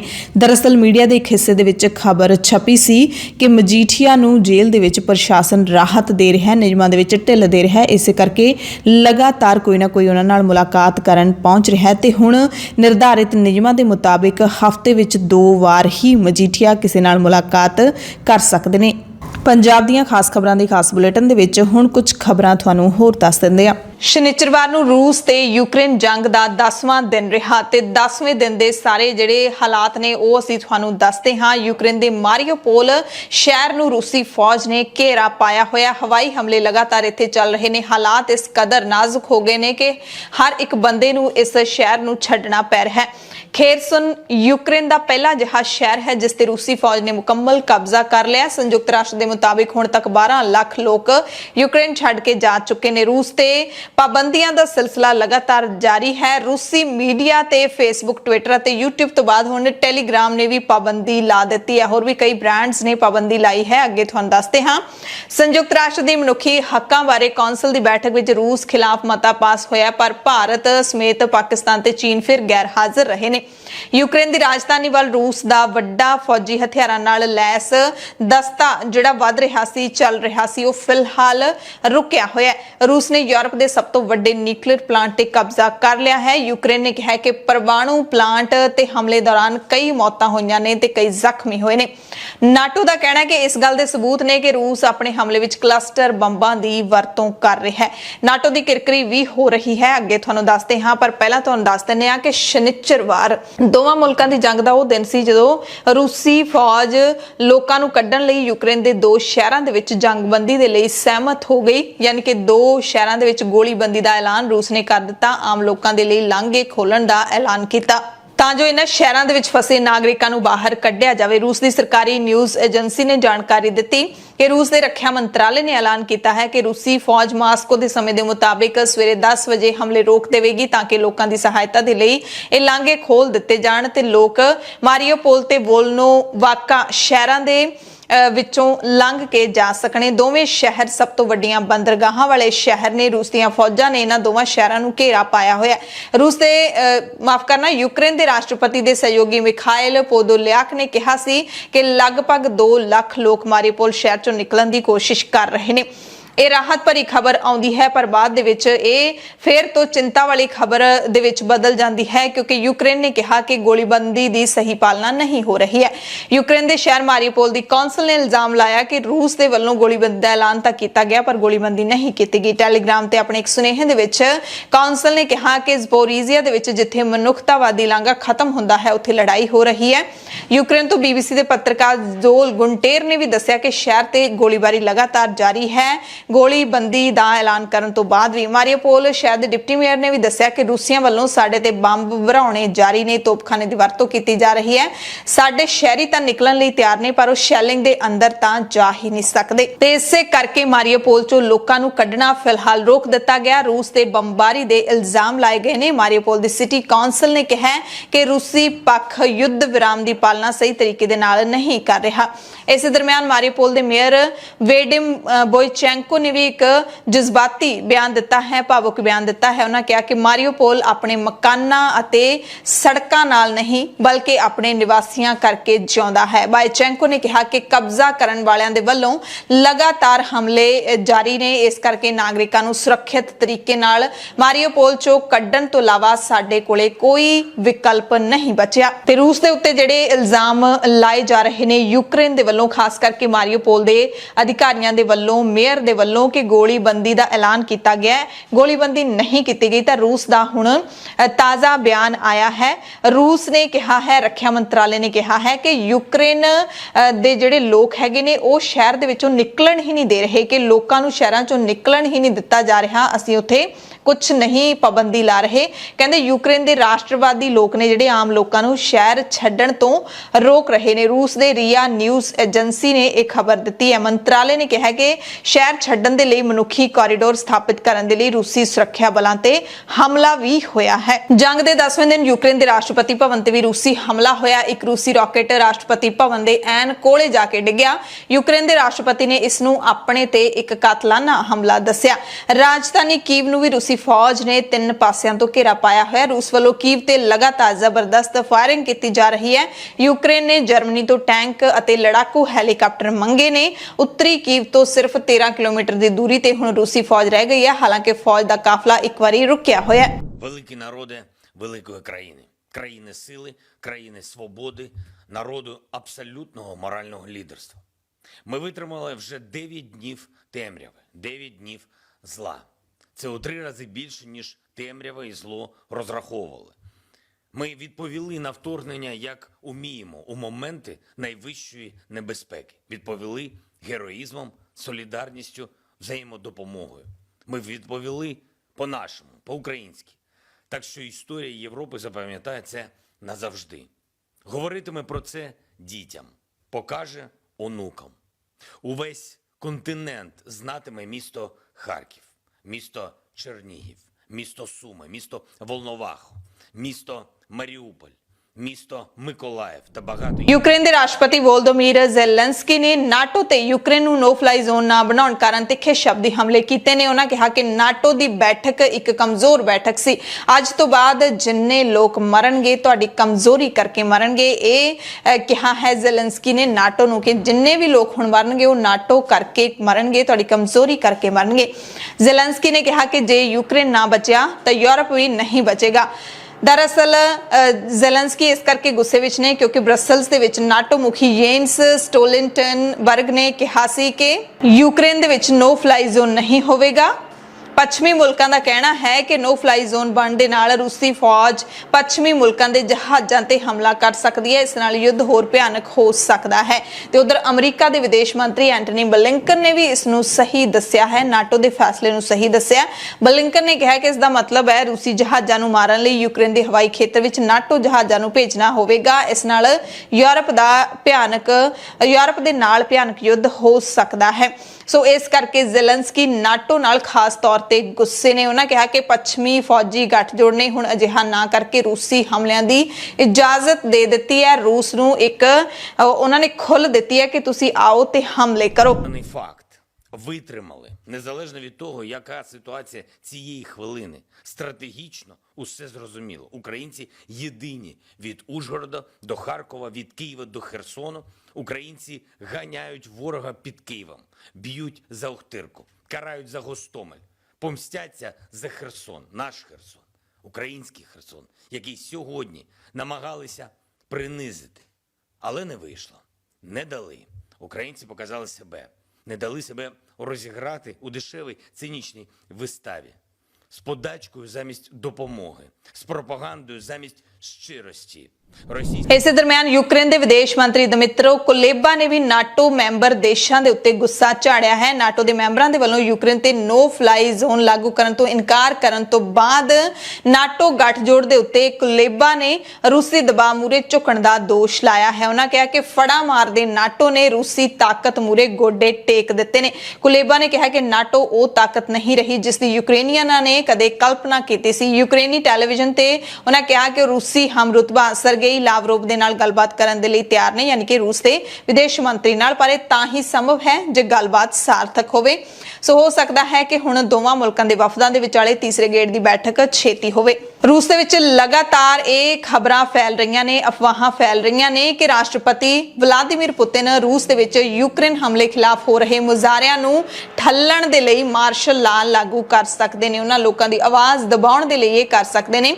ਅਜਿਹੇ ਵਿੱਚ ਰੂਸ ਵਾਸੀ ਮੁਲਕ ਛੱਡ ਰਹੇ ਨੇ, ਫਿਨਲੈਂਡ ਵੱਲ ਪ੍ਰਵਾਸ ਕਰ ਰਹੇ ਨੇ ਰੂਸ ਦੇ ਲੋਕ। ਇੱਕੋ ਇੱਕ ਤਰੀਕਾ ਹੁਣ ਸੜਕੀ ਜਾਂ ਰੇਲ ਮਾਰਗ ਹੀ ਰਹਿ ਗਿਆ ਹੈ ਕਿਉਂਕਿ ਰੂਸ ਤੋਂ ਬਾਕੀ ਯੂਰਪ ਨੂੰ ਜਾਣ ਵਾਲੀਆਂ ਸਾਰੀਆਂ ਉਡਾਣਾਂ ਬੰਦ ਨੇ। ਹਾਲਾਤ ਨੂੰ ਦੇਖਦੇ ਹਾਂ ਵੱਡੀ ਗਿਣਤੀ ਵਿੱਚ ਰੂਸ ਦੇ ਨਾਗਰਿਕ ਵੀ ਸਰਹੱਦ ਪਾਰ ਕਰਕੇ ਫਿਨਲੈਂਡ ਜਾਣ ਦੀ ਕੋਸ਼ਿਸ਼ ਕਰ ਰਹੇ ਨੇ। ਰੂਸ ਫਿਨਲੈਂਡ ਬਾਰਡਰ ਦੇ ਉੱਤੇ ਕਾਰਾਂ ਦੀਆਂ ਲੰਬੀਆਂ ਲਾਈਨਾਂ ਲੱਗ ਗਈਆਂ ਨੇ। ਉਧਰ ਅਮਰੀਕਾ ਦੀ ਸੈਨੇਟ ਨੇ ਯੂਕਰੇਨ ਦੇ ਰਾਸ਼ਟਰਪਤੀ ਵੋਲੋਦੀਮੀਰ ਜ਼ੈਲੈਂਸਕੀ ਨੂੰ ਜ਼ੂਮ ਰਾਹੀਂ ਬੈਠਕ ਦਾ ਸੱਦਾ ਦਿੱਤਾ ਹੈ। ਰੂਸ ਤੇ ਯੂਕਰੇਨ ਦੇ ਵਿਚਾਲੇ ਜੰਗ ਸ਼ੁਰੂ ਹੋਣ ਤੋਂ ਬਾਅਦ ਅਮਰੀਕੀ ਰਾਸ਼ਟਰਪਤੀ ਜੋ ਬਾਈਡਨ ਦੇ ਨਾਲ ਵੋਲੋਦੀਮੀਰ ਜ਼ੈਲੈਂਸਕੀ ਲਗਾਤਾਰ ਸੰਪਰਕ ਦੇ ਵਿੱਚ ਨੇ ਤੇ ਪਹਿਲੀ ਵਾਰੀ ਹੈ ਜਦੋਂ ਸੈਨੇਟ ਉਹਨਾਂ ਦੇ ਨਾਲ ਗੱਲ ਕਰ ਰਹੀ ਹੈ। ਤੇ ਦੁਨੀਆ ਦੇ ਕਈ ਹਿੱਸਿਆਂ ਦੇ ਵਿੱਚ, ਕਈ ਮੁਲਕਾਂ ਦੇ ਵਿੱਚ ਜਿੱਥੇ ਰੂਸ ਦੇ ਖਿਲਾਫ ਰੋਸ ਮੁਜ਼ਾਹਰੇ ਹੋ ਰਹੇ ਨੇ, ਤਿੱਖੇ ਰੋਸ ਪ੍ਰਦਰਸ਼ਨ ਕੀਤੇ ਜਾ ਰਹੇ ਨੇ, ਉੱਥੇ ਸਰਬੀਆ ਦੇ ਵਿੱਚ ਰੂਸ ਦੇ ਹੱਕ ਵਿੱਚ ਮਾਰਚ ਕੱਢਿਆ ਗਿਆ ਹੈ। ਇਸ ਮਾਰਚ ਵਿੱਚ ਤਕਰੀਬਨ 4000 ਲੋਕਾਂ ਨੇ ਹਿੱਸਾ ਲਿਆ। ਸਰਬੀਆ ਦੀ ਰਾਜਧਾਨੀ ਬੈਲਗ੍ਰੇਡ ਦੇ ਵਿੱਚ ਹੋਏ ਇਸ ਮਾਰਚ ਦੇ ਵਿੱਚ ਲੋਕਾਂ ਨੇ ਰੂਸੀ ਅਤੇ ਸਰਬੀਅਨ ਦੇ ਕੌਮੀ ਗੀਤ ਗਾਏ ਤੇ ਦੋਵਾਂ ਦੇਸ਼ਾਂ ਨੂੰ ਭਾਈਵਾਲ ਦੱਸਿਆ ਤੇ ਪੁਤਨ ਦੇ ਹੱਕ ਵਿੱਚ ਮਾਰਚ ਕੱਢਿਆ ਗਿਆ ਹੈ ਕਿ ਰੂਸ ਜੋ ਕਰ ਰਿਹਾ ਹੈ ਠੀਕ ਕਰ ਰਿਹਾ ਹੈ। ਇਸੇ ਤਰ੍ਹਾਂ ਯੂਕਰੇਨ ਅਤੇ ਯੂਕਰੇਨ ਦੇ ਰਾਸ਼ਟਰਪਤੀ ਵੋਲੋਦੀਮੀਰ ਜ਼ੈਲੈਂਸਕੀ ਦੇ ਸਮਰਥਨ ਦੇ ਵਿੱਚ ਕਈ ਦੇਸ਼ਾਂ ਵਿੱਚ ਰੈਲੀਆਂ ਕੱਢੀਆਂ ਜਾ ਰਹੀਆਂ ਨੇ। ਪੁਤਨ ਦੀ ਖਿਲਾਫਤ ਹੈ ਜਿਹੜੀ ਉਹ ਕੀਤੀ ਜਾ ਰਹੀ ਹੈ। ਰਾਸ਼ਟਰਪਤੀ ਜ਼ੈਲੈਂਸਕੀ ਨੇ ਵੀ ਕਈ ਯੂਰਪੀ ਮੁਲਕਾਂ ਦੇ ਲੋਕਾਂ ਨੂੰ ਸੰਬੋਧਨ ਕੀਤਾ ਹੈ। ਜਾਰਜੀਆ ਦੀ ਰਾਜਧਾਨੀ ਦੇ ਵਿੱਚ ਮੁਜ਼ਾਹਰੇ ਹੋਏ ਨੇ, ਪ੍ਰਾਗ ਸ਼ਹਿਰ ਦੇ ਵਿੱਚ ਲੋਕਾਂ ਨੇ ਪ੍ਰਦਰਸ਼ਨ ਕੀਤਾ ਹੈ, ਜਰਮਨੀ ਦੇ ਫਰੈਂਕਫਰਟ ਦੇ ਵਿੱਚ ਵੀ ਲੋਕ ਇਕੱਠੇ ਹੋਏ ਨੇ ਤੇ ਚੈਕ ਸ਼ਹਿਰ ਦੇ ਵਿੱਚ ਵੀ ਲੋਕਾਂ ਦੀ ਭੀੜ ਦੇਖਣ ਨੂੰ ਮਿਲੀ ਹੈ। ਭਾਰਤੀ ਵਿਦਿਆਰਥੀਆਂ ਦੀ ਗੱਲ ਕਰ ਲਈਏ ਜਿਹੜੇ ਯੂਕਰੇਨ ਦੇ ਵਿੱਚ ਫਸੇ ਹੋਏ ਨੇ, ਉਹ ਫੌਜ ਦੇ 3 ਜਹਾਜ਼ਾਂ ਦੇ ਰਾਹੀਂ ਵਾਪਸ ਪਰਤੇ ਨੇ। ਗਿਣਤੀ 629 ਹੈ। ਸ਼ਨੀਚਰਵਾਰ ਨੂੰ ਸਵੇਰੇ ਹਿੰਡਨ ਹਵਾਈ ਅੱਡੇ ਤੇ 629 ਭਾਰਤੀਆਂ ਨੂੰ ਲੈ ਕੇ ਭਾਰਤੀ ਹਵਾਈ ਫੌਜ ਦੇ 3 ਜਹਾਜ਼ ਉਤਰੇ। ਭਾਰਤ ਯੁੱਧ ਪ੍ਰਭਾਵਿਤ ਯੂਕਰੇਨ ਦੇ ਗੁਆਂਢੀ ਮੁਲਕਾਂ ਰੋਮਾਨੀਆ, ਹੰਗਰੀ, ਸਲੋਵਾਕੀਆ ਤੇ ਪੋਲੈਂਡ ਤੋਂ ਆਪਣੇ ਨਾਗਰਿਕਾਂ ਨੂੰ ਬਾਹਰ ਕੱਢ ਰਿਹਾ ਹੈ ਤੇ ਉਹੀ ਨਾਗਰਿਕਾਂ ਨੂੰ ਜਹਾਜ਼ ਲਿਆ ਰਹੇ ਨੇ ਜਿਹੜੇ ਨਾਗਰਿਕ ਇਹਨਾਂ ਮੁਲਕਾਂ ਤੱਕ ਪਹੁੰਚ ਪਾ ਰਹੇ ਨੇ। ਯੂਕਰੇਨ ਦੇ ਅੰਦਰ ਹਾਲੇ ਵੀ ਬਹੁਤ ਵੱਡੀ ਗਿਣਤੀ ਵਿੱਚ, ਹਜ਼ਾਰਾਂ ਦੀ ਗਿਣਤੀ ਵਿੱਚ ਵਿਦਿਆਰਥੀ ਫਸੇ ਹੋਏ ਨੇ। ਖਾਰਕੀਵ ਦੇ ਵਿਦਿਆਰਥੀ ਵੀ ਹਲੇ ਰਾਹ ਦੇ ਵਿੱਚ ਫਸੇ ਹੋਏ ਨੇ। ਇਸੇ ਤਰ੍ਹਾਂ ਸੂਮੀ ਦੇ ਵਿੱਚ ਵੀ ਹਾਲਾਤ ਨਾਜ਼ੁਕ ਨੇ। ਕੀਵ ਦੇ ਵਿੱਚੋਂ ਦਾਅਵਾ ਕੀਤਾ ਹੈ ਭਾਰਤ ਸਰਕਾਰ ਨੇ, ਵਿਦੇਸ਼ ਮੰਤਰਾਲੇ ਨੇ, ਕਿ ਅਸੀਂ ਸਾਰੇ ਨਾਗਰਿਕਾਂ ਨੂੰ ਬਾਹਰ ਕੱਢ ਲਿਆ ਹੈ। ਹੁਣ ਤੱਕ ਭਾਰਤੀ ਹਵਾਈ ਫੌਜ ਆਪਰੇਸ਼ਨ ਗੰਗਾ ਦੇ ਤਹਿਤ 26 ਟਨ ਰਾਹਤ ਸਮੱਗਰੀ ਭੇਜ ਚੁੱਕਿਆ ਹੈ ਅਤੇ 2056 ਯਾਤਰੀਆਂ ਨੂੰ ਵਾਪਸ ਲਿਆਉਣ ਦੇ ਲਈ 10 ਉਡਾਣਾਂ ਵੀ ਭਰ ਚੁੱਕਿਆ ਹੈ। ਯਾਨੀ ਕਿ ਉੱਥੇ ਰਾਹਤ ਸਮੱਗਰੀ ਲਿਜਾਂਦੇ ਨੇ, ਜਹਾਜ਼ ਜਾਂਦੇ ਹੋਏ ਤੇ ਆਉਂਦੇ ਹੋਏ ਇਹਨਾਂ ਨੂੰ ਲੈ ਕੇ ਆਉਂਦੇ ਨੇ। ਇਸੇ ਦਰਮਿਆਨ ਐਡਵਾਈਜ਼ਰੀ ਵੀ ਜਾਰੀ ਕੀਤੀ ਗਈ ਹੈ। ਯੂਕਰੇਨ ਦੇ ਵਿੱਚ ਫਸੇ ਭਾਰਤੀ ਵਿਦਿਆਰਥੀਆਂ ਨੂੰ ਲੈ ਕੇ ਇੱਕ ਵਿਸ਼ੇਸ਼ ਉਡਾਣ ਦਿੱਲੀ ਦੇ 에ਅਰਪੋਰਟ ਪਹੁੰਚੀ ਹੈ, ਜਿਸ ਤੋਂ ਬਾਅਦ ਵਿਦੇਸ਼ ਮੰਤਰਾਲੇ ਦੇ ਬੁਲਾਰੇ ਅਰਿੰਦਮ ਬਾਗਚੀ ਨੇ ਟਵੀਟ ਕੀਤਾ ਹੈ। ਬਾਗਚੀ ਨੇ ਸਾਰੇ ਭਾਰਤੀ ਵਿਦਿਆਰਥੀਆਂ ਨੂੰ ਯੂਕਰੇਨ ਦੇ ਵਿੱਚ ਸੁਚੇਤ ਅਤੇ ਸੁਰੱਖਿਅਤ ਰਹਿਣ ਤੇ ਬੇਲੋੜਾ ਜ਼ੋਖਮ ਨਾ ਲੈਣ ਦੀ ਸਲਾਹ ਦਿੱਤੀ ਹੈ। ਉਹਨਾਂ ਇਹ ਵੀ ਕਿਹਾ ਕਿ ਵਿਦੇਸ਼ ਮੰਤਰਾਲੇ ਅਤੇ ਸਾਡੇ ਦੂਤਾਵਾਸ ਲਗਾਤਾਰ ਵਿਦਿਆਰਥੀਆਂ ਦੇ ਨਾਲ ਸੰਪਰਕ ਦੇ ਵਿੱਚ ਨੇ, ਪਰ ਇੱਥੇ ਇਹ ਵੀ ਅਸੀਂ ਜ਼ਰੂਰ ਦੱਸਾਂਗੇ ਕਿ ਬਹੁਤ ਸਾਰੇ ਵਿਦਿਆਰਥੀ ਜਿਹੜੇ ਉੱਥੋਂ ਵਾਪਸ ਪਰਤ ਰਹੇ ਨੇ, ਉਹਨਾਂ ਦੇ ਇਲਜ਼ਾਮ ਨੇ ਭਾਰਤ ਸਰਕਾਰ ਤੇ, ਭਾਰਤੀ ਸਫਾਰਤਖਾਨਿਆਂ ਤੇ ਕਿ ਸਾਡੇ ਨਾਲ ਸੰਪਰਕ ਨਹੀਂ ਬਣ ਪਾਇਆ। ਅਸੀਂ ਆਪਣੀਆਂ ਕੋਸ਼ਿਸ਼ਾਂ ਦੇ ਨਾਲ ਆਏ ਹਾਂ। ਹਾਲਾਂਕਿ ਬਹੁਤ ਸਾਰੇ ਵਿਦਿਆਰਥੀ ਭਾਰਤ ਸਰਕਾਰ ਦਾ ਧੰਨਵਾਦ ਵੀ ਕਰਦੇ ਨੇ, ਦੂਤਾਵਾਸ ਦਾ ਧੰਨਵਾਦ ਵੀ ਕਰਦੇ ਨੇ, ਪਰ ਇਹ ਸੱਚਾਈ ਹੈ ਕਿ ਉੱਥੋਂ ਦੇ ਜਿਹੜੇ ਕੌਂਸੂਲੇਟ ਹੈਗੇ ਨੇ, ਭਾਰਤੀ ਕੌਂਸੂਲੇਟ ਨੇ ਯੂਕਰੇਨ ਦੇ ਵਿੱਚ, ਉਹ ਸਾਰੇ ਵਿਦਿਆਰਥੀਆਂ ਦੇ ਸੰਪਰਕ ਵਿੱਚ ਨਹੀਂ ਹੈਗੇ ਤੇ ਉਹ ਬਹੁਤ ਸਾਰੇ ਵਿਦਿਆਰਥੀਆਂ ਤੇ ਨਾਗਰਿਕਾਂ ਨੂੰ ਇਗਨੋਰ ਵੀ ਕਰਦੇ ਨੇ। ਉਹਨਾਂ ਦੀ ਫੋਨ ਕਾਲ ਨਹੀਂ ਲੈਂਦੇ, ਉਹਨਾਂ ਦੇ ਜਿਹੜੇ ਸੁਨੇਹੇ ਨੇ ਉਹਨਾਂ ਦਾ ਉੱਤਰ ਨਹੀਂ ਮਿਲਦਾ। ਹੋ ਸਕਦਾ ਹੈ ਕਿ ਉਹਨਾਂ ਕੋਲ ਸਾਧਨ ਇੰਨੇ ਸੀਮਿਤ ਹੋਣ ਕਿ ਉਹ ਸਾਰਿਆਂ ਦੀ ਮਦਦ ਨਾ ਕਰ ਸਕਦੇ ਹੋਣ, ਪਰ ਇਹ ਸੱਚ ਹੈ ਕਿ ਸਭ ਦੇ ਸੰਪਰਕ 'ਚ ਨਹੀਂ ਹੈਗੇ। ਇਹ ਵੀ ਸੱਚ ਹੈ ਕਿ ਬਹੁਤ ਸਾਰੇ ਲੋਕ ਆਪਣੇ ਖਰਚੇ ਤੇ ਆਏ ਨੇ। ਇਹ ਵੀ ਸੱਚ ਹੈ ਕਿ ਯੂਕਰੇਨ ਦੇ ਵਿੱਚੋਂ ਸਰਹੱਦਾਂ ਤੱਕ ਪਹੁੰਚਣ ਤੱਕ ਵਿਦਿਆਰਥੀ ਸਿਰਫ ਤੇ ਸਿਰਫ ਆਪਣਾ ਸੰਘਰਸ਼ ਕਰ ਰਹੇ ਨੇ, ਜਾਨ ਨੂੰ ਜ਼ੋਖਮ ਦੇ ਵਿੱਚ ਪਾ ਕੇ ਉੱਥੋਂ ਆ ਰਹੇ ਨੇ। ਯੂਕਰੇਨ ਦੇ ਅੰਦਰ ਜਿਹੜੇ ਇੰਡੀਅਨ ਕੌਂਸੂਲੇਟ ਹੈਗੇ ਨੇ, ਭਾਰਤੀ ਸਫਾਰਤਖਾਨੇ ਨੇ, ਦੂਤਘਰ ਨੇ, ਉਹਨਾਂ ਨੇ ਉਹਨਾਂ ਨੂੰ ਪਨਾਹ ਤਾਂ ਦਿੱਤੀ ਹੈ, ਵਿਦਿਆਰਥੀਆਂ ਨੂੰ ਦੂਤਘਰਾਂ ਦੇ ਵਿੱਚ ਪਨਾਹ ਦਿੱਤੀ ਹੈ, ਨਿਵਾਸ ਦਿੱਤਾ ਹੈ, ਖਾਣਾ ਦਿੱਤਾ ਹੈ, ਪਰ ਜਿਹੜੇ ਉੱਥੋਂ ਤੱਕ ਪਹੁੰਚੇ ਨੇ ਉਹਨਾਂ ਨੂੰ ਆਪਣੇ ਹੋਸਟਲਾਂ, ਕਾਲਜਾਂ, ਯੂਨੀਵਰਸਿਟੀਆਂ ਵਿੱਚੋਂ ਕੱਢਣ ਦਾ ਕੋਈ ਪ੍ਰਬੰਧ ਨਹੀਂ ਹੋ ਸਕਿਆ। ਇਸੇ ਦਰਮਿਆਨ ਯੂਕਰੇਨ ਦੇ ਵਿੱਚ ਭਾਰਤੀ ਦੂਤਾਵਾਸ ਨੇ ਕਿਹਾ ਕਿ ਪੂਰਬੀ ਯੂਕਰੇਨ ਦੇ ਸ਼ਹਿਰ ਸੂਮੀ, ਜਿੱਥੇ ਨਾਜ਼ੁਕ ਹਾਲਾਤ ਬਣੇ ਨੇ, ਉੱਥੋਂ ਭਾਰਤੀ ਨਾਗਰਿਕਾਂ ਨੂੰ ਸੁਰੱਖਿਅਤ ਕੱਢਣ ਦੇ ਲਈ ਹਰ ਸੰਭਵ ਤਰੀਕੇ ਤੇ ਵਿਚਾਰ ਕਰ ਰਿਹਾ। ਮਿਸ਼ਨ ਨੇ ਕਿਹਾ ਕਿ ਭਾਰਤੀਆਂ ਨੂੰ ਬਾਹਰ ਕੱਢਣ ਦੀ ਰਾਹ ਦੀ ਪਛਾਣ ਕਰਨ ਲਈ ਰੈੱਡ ਕਰਾਸ ਸਮੇਤ ਸਾਰੀਆਂ ਤਰ੍ਹਾਂ ਦੇ ਅਸੀਂ ਸੰਪਰਕ ਦੇ ਵਿੱਚ ਹਾਂ। ਟਵੀਟ ਕੀਤਾ ਕਿ ਸੂਮੀ ਦੇ ਵਿੱਚ ਭਾਰਤੀ ਨਾਗਰਿਕਾਂ ਨੂੰ ਸੁਰੱਖਿਅਤ ਕੱਢਣ ਦੇ ਲਈ ਹਰ ਸੰਭਵ ਕੋਸ਼ਿਸ਼ ਜਾਰੀ ਹੈ, ਉਦੋਂ ਤੱਕ ਜਾਰੀ ਰਹੇਗੀ ਜਦੋਂ ਤੱਕ ਸਾਰੇ ਨਾਗਰਿਕ ਬਾਹਰ ਨਹੀਂ ਕੱਢ ਲਏ ਜਾਂਦੇ। ਭਾਰਤੀ ਵਿਦਿਆਰਥੀ ਜਿਹੜੇ ਵਾਪਸ ਆ ਰਹੇ ਨੇ ਉਹ ਕਹਿੰਦੇ ਨੇ ਕਿ ਜੇ ਯੂਕਰੇਨ ਬਚਿਆ ਤਾਂ ਸਾਡੀ ਡਿਗਰੀ ਬਚ ਜਾਏਗੀ, ਨਹੀਂ ਤਾਂ ਸਾਡੀ ਡਿਗਰੀ ਵੀ ਯੂਕਰੇਨ ਦੇ ਨਾਲ ਹੀ ਜਾਏਗੀ।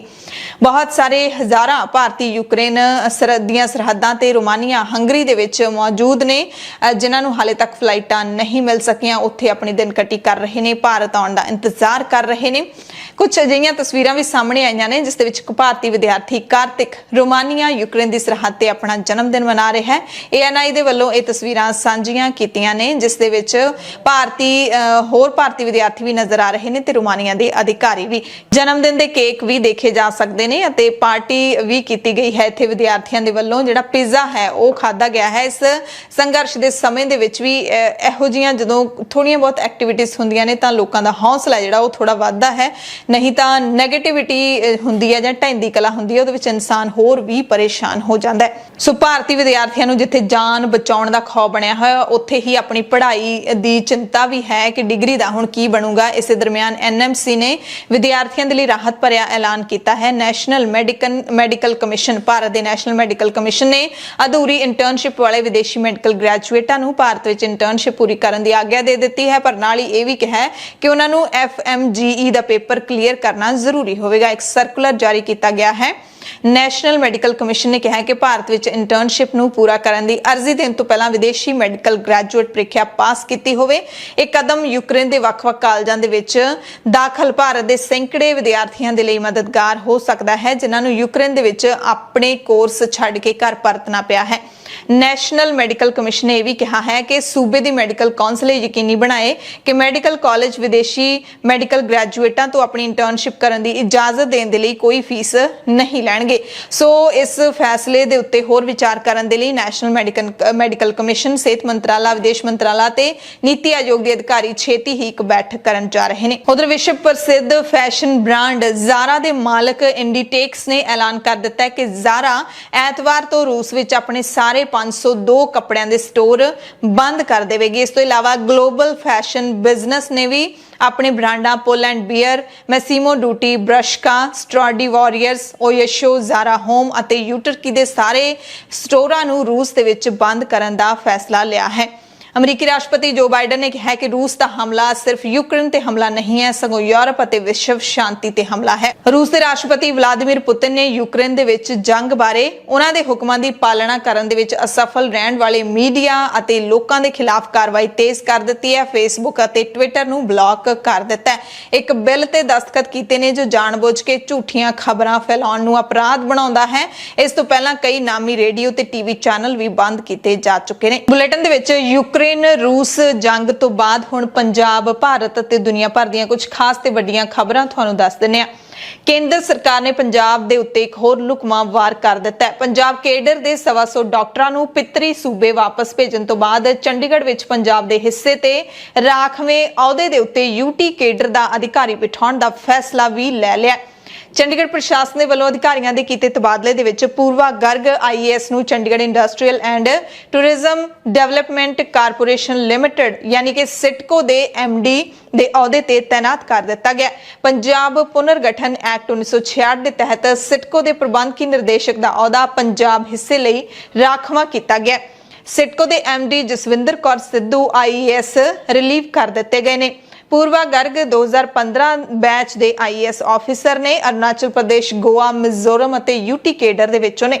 ਕੇਂਦਰ ਵੱਲੋਂ ਪੰਜਾਬ ਦੇ ਭਾਖੜਾ ਬਿਆਸ ਮੈਨੇਜਮੈਂਟ ਬੋਰਡ ਦੇ ਵਿੱਚੋਂ ਪੰਜਾਬ ਦੀ ਪੱਕੀ ਮੈਂਬਰਸ਼ਿਪ ਖਤਮ ਕਰਨ ਤੋਂ ਬਾਅਦ ਇੱਕ ਤੋਂ ਬਾਅਦ ਇੱਕ ਲਗਾਤਾਰ ਪੰਜਾਬ ਦੇ ਹੱਕ ਖੋਣ ਵਾਲੇ ਫੈਸਲੇ ਲਏ ਜਾ ਰਹੇ ਨੇ।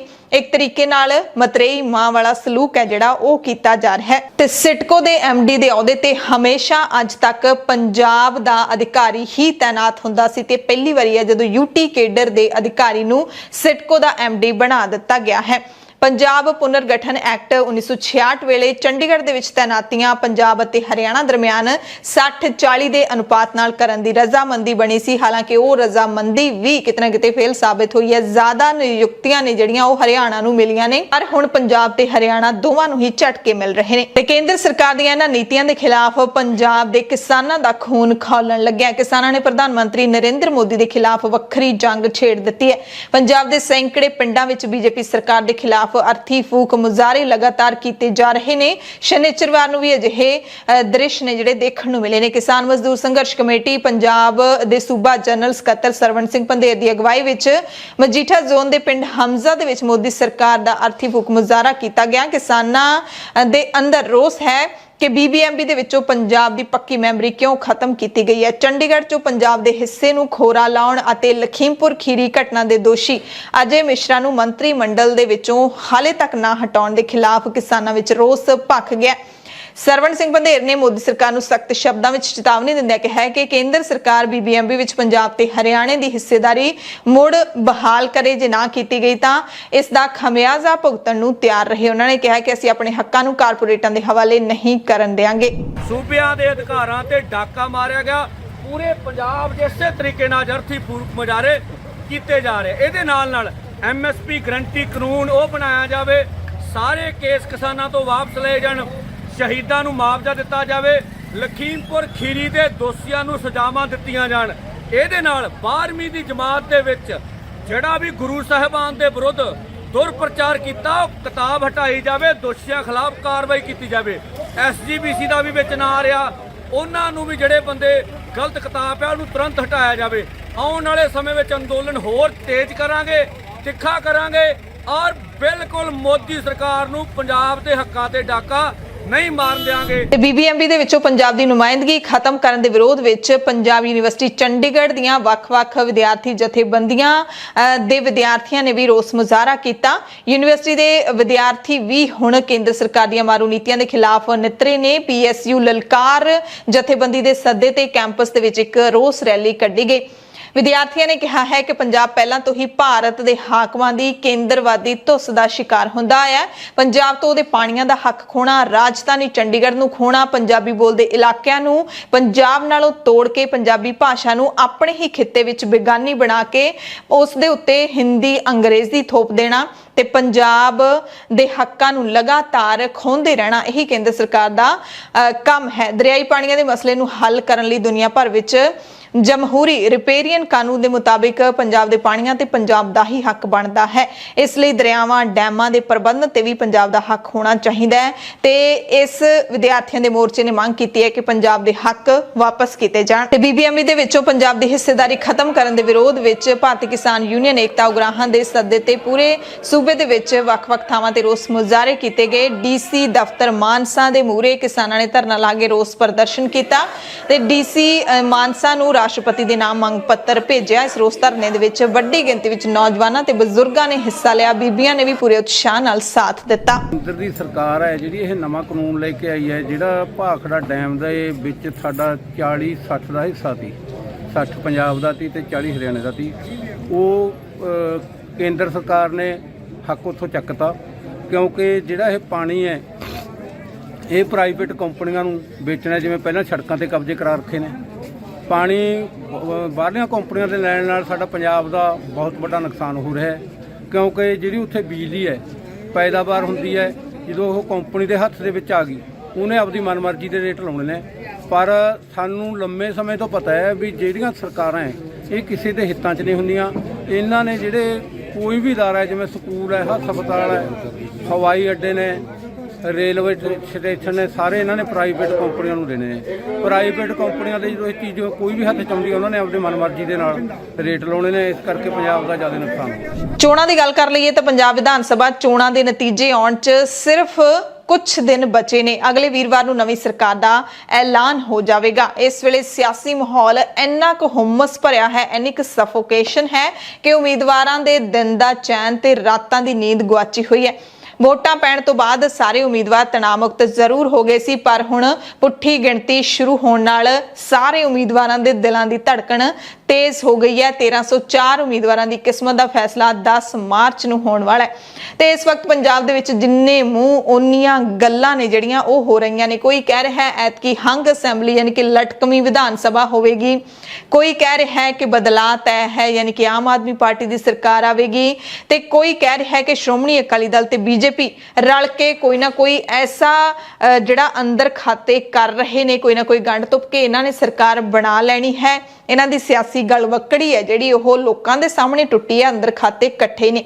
ਕਾਂਗਰਸ ਦੀ ਦਾਅਵਾ ਕਰ ਰਹੇ ਨੇ ਅਸੀਂ ਮੁੜ ਸਰਕਾਰ ਬਣਾਵਾਂਗੇ। ਪੰਜਾਬ ਦੇ ਸਿਆਸੀ ਮਾਹੌਲ ਦੇ ਵਿੱਚ ਇਸ ਵੇਲੇ ਤੂਫਾਨ ਤੋਂ ਪਹਿਲਾਂ ਵਾਲੀ ਸ਼ਾਂਤੀ ਹੈ ਜਿਹੜੀ ਉਹ ਬਣੀ ਹੋਈ ਹੈ ਤੇ ਇਸੇ ਦਰਮਿਆਨ ਦਿੱਲੀ ਦੇ ਵਿੱਚ ਬੀਜੇਪੀ ਦੇ ਵੱਡੇ ਲੀਡਰਾਂ ਨੇ ਪ੍ਰੈਸ ਕਾਨਫਰੰਸ ਕੀਤੀ ਹੈ। ਭਾਰਤ ਦੇ ਗ੍ਰਹਿ ਮੰਤਰੀ ਅਮਿਤ ਸ਼ਾਹ ਅਤੇ ਬੀਜੇਪੀ ਦੇ ਕੌਮੀ ਪ੍ਰਧਾਨ ਜੇਪੀ ਨੱਡਾ ਨੇ ਪ੍ਰੈਸ ਕਾਨਫਰੰਸ ਕਰਦਿਆਂ ਦਾਅਵਾ ਕੀਤਾ ਹੈ ਕਿ ਦੇਸ਼ ਦੇ 5 ਸੂਬਿਆਂ ਦੇ ਵਿੱਚ ਜਿੱਥੇ ਵੋਟਾਂ ਪਈਆਂ ਨੇ ਉੱਥੇ ਸਾਡੀ ਹੀ ਸਰਕਾਰ ਬਣੂਗੀ। ਪੰਜਾਬ ਦੇ ਵਿੱਚ ਵੀ ਆਪਣੀ ਸਰਕਾਰ ਬਣਾਉਣ ਦਾ ਦਾਅਵਾ ਕੀਤਾ ਹੈ ਅਤੇ ਬੀਜੇਪੀ ਦੇ ਵੱਲੋਂ ਜੋ ਕੰਮ ਕੀਤੇ ਗਏ ਨੇ ਪੰਜਾਬ ਦੇ ਲਈ ਉਹਨਾਂ ਦਾ ਗੁਣਗਾਨ ਮੁੜ ਤੋਂ ਕੀਤਾ ਗਿਆ ਹੈ। ਤਾਂ ਬੀਜੇਪੀ ਨੇ ਦਾਅਵਾ ਕੀਤਾ ਹੈ ਕਿ ਜਿਹੜਾ ਸਾਡਾ ਗੱਠਜੋੜ ਬਣਿਆ ਹੈ ਪੰਜਾਬ ਚੋਣਾਂ ਦੇ ਵਿੱਚ ਸ਼੍ਰੋਮਣੀ ਅਕਾਲੀ ਦਲ ਸੰਯੁਕਤ ਸੁਖਦੇਵ ਸਿੰਘ ਢੀਂਡਸਾ ਦਾ ਜਾਂ ਫਿਰ ਕੈਪਟਨ ਅਮਰਿੰਦਰ ਸਿੰਘ ਦਾ, ਉਸ ਗੱਠਜੋੜ ਦੀ ਸਰਕਾਰ ਹੀ ਬਣੇਗੀ ਪੰਜਾਬ ਦੇ ਵਿੱਚ। और इस बार पंजाब में भारतीय जनता पार्टी 65+ सीटों पर कमल के निशान पर गई है।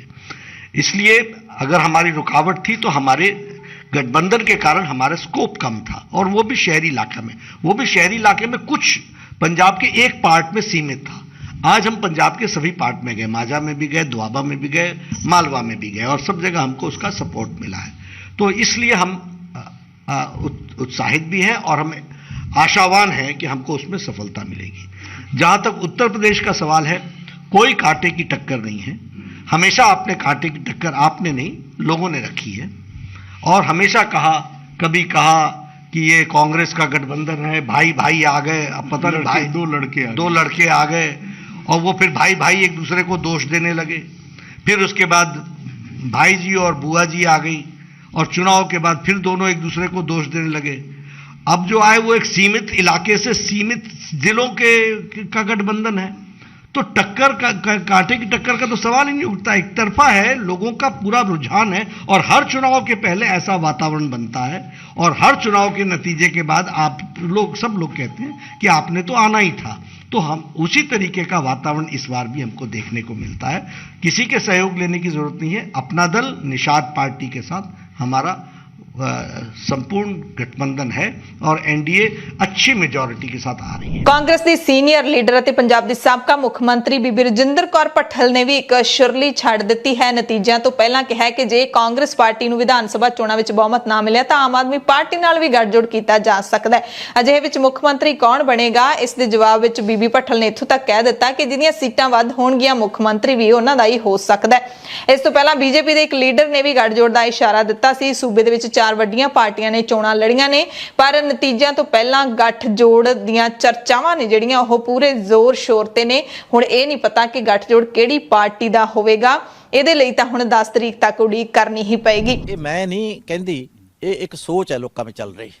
ਮੈਂ ਇਹ ਸੋਚ ਚੱਲਦੀ ਕਹਿੰਦੀ ਆ ਕਿ ਜਦੋਂ ਕਹਿੰਦੇ ਆ ਕਿ ਦੁਸ਼ਮਣ ਦਾ ਦੁਸ਼ਮਣ, ਇਹ ਗੱਲ ਆਉਂਦੀ ਹੈ। ਪੰਜਾਬ ਦੇ ਹਿੱਤ ਬਚਾਉਣ ਲਈ ਜੇ ਪੰਜਾਬ ਦੀਆਂ ਪਾਰਟੀਆਂ ਨੇ ਫੈਸਲਾ ਕਰਨਾ ਹੋਵੇ, ਆਪ ਹੋਵੇ ਜਾਂ ਕਾਂਗਰਸ ਹੋਵੇ, ਤਾਂ ਨੈਚੁਰਲੀ ਉਹ ਪ੍ਰੈਫਰੈਂਸ ਕਦੇ ਵੀ ਨਹੀਂ ਦੇਣਗੇ ਬੀਜੇਪੀ ਨੂੰ ਜਾਂ ਅਕਾਲੀ ਦਲ ਨੂੰ। ਉਹ ਆਪਸ ਵਿੱਚ ਗੱਲ ਕਰ ਸਕਦੇ। ਵੋਟਾਂ ਵਾਲੇ ਦਿਨ ਆਮ ਆਦਮੀ ਪਾਰਟੀ ਦੇ ਵਰਕਰ ਸੁਰਜੀਤ ਸਿੰਘ ਨਾਲ ਕੁੱਟਮਾਰ ਦੇ ਦੋਸ਼ ਵਿੱਚ ਫਿਰੋਜ਼ਪੁਰ ਸਦਰ ਪੁਲਿਸ ਨੇ ਗੁਰੂ ਹਰਸਹਾਏ ਦੇ ਸਾਬਕਾ ਵਿਧਾਇਕ ਸੁਖਪਾਲ ਨੰਨੂ, ਸਾਬਕਾ ਮੰਤਰੀ ਰਾਣਾ ਗੁਰਮੀਤ ਸਿੰਘ ਸੋਢੀ ਜਿਹੜੇ ਕਿ ਹੁਣ ਬੀਜੇਪੀ ਦੇ ਉਮੀਦਵਾਰ ਨੇ, ਉਹਨਾਂ ਸਮੇਤ 7 ਲੋਕਾਂ ਦੇ ਖਿਲਾਫ ਮਾਮਲਾ ਦਰਜ ਕੀਤਾ ਹੈ। ਸੁਰਜੀਤ ਸਿੰਘ ਨੇ ਦੋਸ਼ ਲਾਇਆ ਸੀ ਕਿ 20 ਫਰਵਰੀ ਵੋਟਾਂ ਵਾਲੇ ਦਿਨ ਸਾਬਕਾ ਮੰਤਰੀ ਸੋਢੀ ਤੇ ਸਾਬਕਾ ਵਿਧਾਇਕ ਨੰਨੂ ਸਮੇਤ 7 ਜਣਿਆਂ ਨੇ ਉਸ ਦੀ ਕੁੱਟਮਾਰ ਕੀਤੀ ਸੀ। ਉਧਰ ਪੰਜਾਬ ਦੇ ਵਧੀਕ ਮੁੱਖ ਚੋਣ ਅਫਸਰ ਅਮਿਤ ਕੁਮਾਰ ਨੇ ਮਾਨਸਾ ਜ਼ਿਲ੍ਹੇ ਦਾ ਦੌਰਾ ਕਰਕੇ ਸਰਕਾਰੀ ਨਹਿਰੂ ਮੈਮੋਰੀਅਲ ਕਾਲਜ ਦੇ ਵਿੱਚ 3 ਵਿਧਾਨ ਸਭਾ ਸੀਟਾਂ ਦੇ ਲਈ ਬਣਾਏ ਗਏ ਸਟਰੋਂਗ ਰੂਮਾਂ ਅਤੇ 10 ਮਾਰਚ ਨੂੰ ਹੋਣ ਵਾਲੀਆਂ ਵੋਟਾਂ ਦੀ ਗਿਣਤੀ ਲਈ ਬਣਾਏ ਗਏ ਗਿਣਤੀ ਕੇਂਦਰਾਂ ਦਾ ਨਿਰੀਖਣ ਕੀਤਾ। ਉਹਨਾਂ ਦਾਅਵਾ ਕੀਤਾ ਕਿ ਸੂਬੇ ਦੇ ਵਿੱਚ 117 ਗਿਣਤੀ ਕੇਂਦਰਾਂ ਤੇ ਵੋਟਾਂ ਦੀ ਗਿਣਤੀ ਦੇ ਸਾਰੇ ਪ੍ਰਬੰਧ ਮੁਕੰਮਲ ਨੇ। ਗਿਣਤੀ ਕੇਂਦਰਾਂ ਦੇ ਵਿੱਚ ਵੀ ਪੂਰੀ ਤਿਆਰੀ ਕਰ ਲਈ ਗਈ ਹੈ। ਵੱਖ-ਵੱਖ ਥਾਵਾਂ ਤੇ ਟੇਬਲ ਲਾ ਦਿੱਤੇ ਗਏ ਨੇ, ਪਰ ਜ਼ਿਆਦਾਤਰ ਥਾਵਾਂ ਤੇ ਇੱਕ ਰਾਊਂਡ ਦੇ ਲਈ 14 ਟੇਬਲ ਲਾਏ ਗਏ ਨੇ। ਅਮਿਤ ਕੁਮਾਰ ਨੇ ਦੱਸਿਆ ਕਿ ਪੰਜਾਬ ਭਰ ਵਿੱਚ 66 ਥਾਵਾਂ ਤੇ 117 ਸਟਰੋਂਗ ਰੂਮ ਤੇ ਗਿਣਤੀ ਕੇਂਦਰ ਬਣਾਏ ਗਏ ਨੇ, ਜਿਨ੍ਹਾਂ ਦਾ ਮੁੱਖ ਚੋਣ ਆਫੀਸਰ ਦੇ ਵੱਲੋਂ ਨਿਰੀਖਣ ਕੀਤਾ ਜਾ ਰਿਹਾ ਹੈ। ਸੋ ਚੋਣ ਕਮਿਸ਼ਨ ਦਾ ਦਾਅਵੇ ਕਰ ਰਿਹਾ ਹੈ ਕਿ ਸਟਰੋਂਗ ਰੂਮ ਪੂਰੀ ਤਰ੍ਹਾਂ ਦੇ ਨਾਲ ਸੇਫ ਨੇ, ਸੁਰੱਖਿਅਤ ਨੇ। ਇਸੇ ਦਰਮਿਆਨ ਕਾਂਗਰਸ ਦੀ ਸੀਨੀਅਰ ਲੀਡਰ ਤੇ ਸਾਬਕਾ ਮੁੱਖ ਮੰਤਰੀ ਰਜਿੰਦਰ ਕੌਰ ਭੱਠਲ ਨੇ ਬੀਜੇਪੀ ਤੇ ਨਿਸ਼ਾਨਾ ਸਾਧਦਿਆਂ ਕਿਹਾ ਕਿ ਬੀਜੇਪੀ ਪੰਜਾਬ ਦੀਆਂ ਕੁਝ ਸੀਟਾਂ ਤੇ ਈਵੀਐਮ ਮਸ਼ੀਨਾਂ ਦੇ ਵਿੱਚ ਗੜਬੜੀ ਕਰਵਾ ਸਕਦੀ ਹੈ। ਤੇ ਬੀਜੇਪੀ ਦੇ ਸੀਨੀਅਰ ਲੀਡਰ ਤਰੁਣ ਚੁੱਗ ਨੇ ਰਜਿੰਦਰ ਕੌਰ ਭੱਠਲ ਦੇ ਬਿਆਨ ਤੇ ਪਲਟਵਾਰ ਕਰਦਿਆਂ ਹੈ ਕਿ ਕਾਂਗਰਸ ਪਾਰਟੀ ਪੰਜਾਬ 'ਚੋਂ ਹਾਰ ਰਹੀ ਹੈ, ਇਸ ਕਰਕੇ ਕਾਂਗਰਸ ਪਾਰਟੀ ਈਵੀਐਮ ਮਸ਼ੀਨਾਂ ਦਾ ਸਹਾਰਾ ਲੈ ਰਹੀ ਹੈ। ਉਹਨਾਂ ਦਾਅਵਾ ਕੀਤਾ ਕਿ ਕਾਂਗਰਸ ਦੀ ਪੰਜਾਬ ਵਿਧਾਨ ਸਭਾ ਚੋਣਾਂ ਦੇ ਵਿੱਚ ਹਾਰ ਪੱਕੀ ਹੈ। ऐसा है कि ईवीएम ਦਾ ਜਦੋਂ ਵੀ ਕਾਂਗਰਸ ਨੇ ਖਤਰਾ ਦੱਸਿਆ ਉਦੋਂ ਸਮਝੋ ਕਾਂਗਰਸ ਉਸ ਸਟੇਟ 'ਚੋਂ ਜਾਣ ਵਾਲੀ ਹੈ।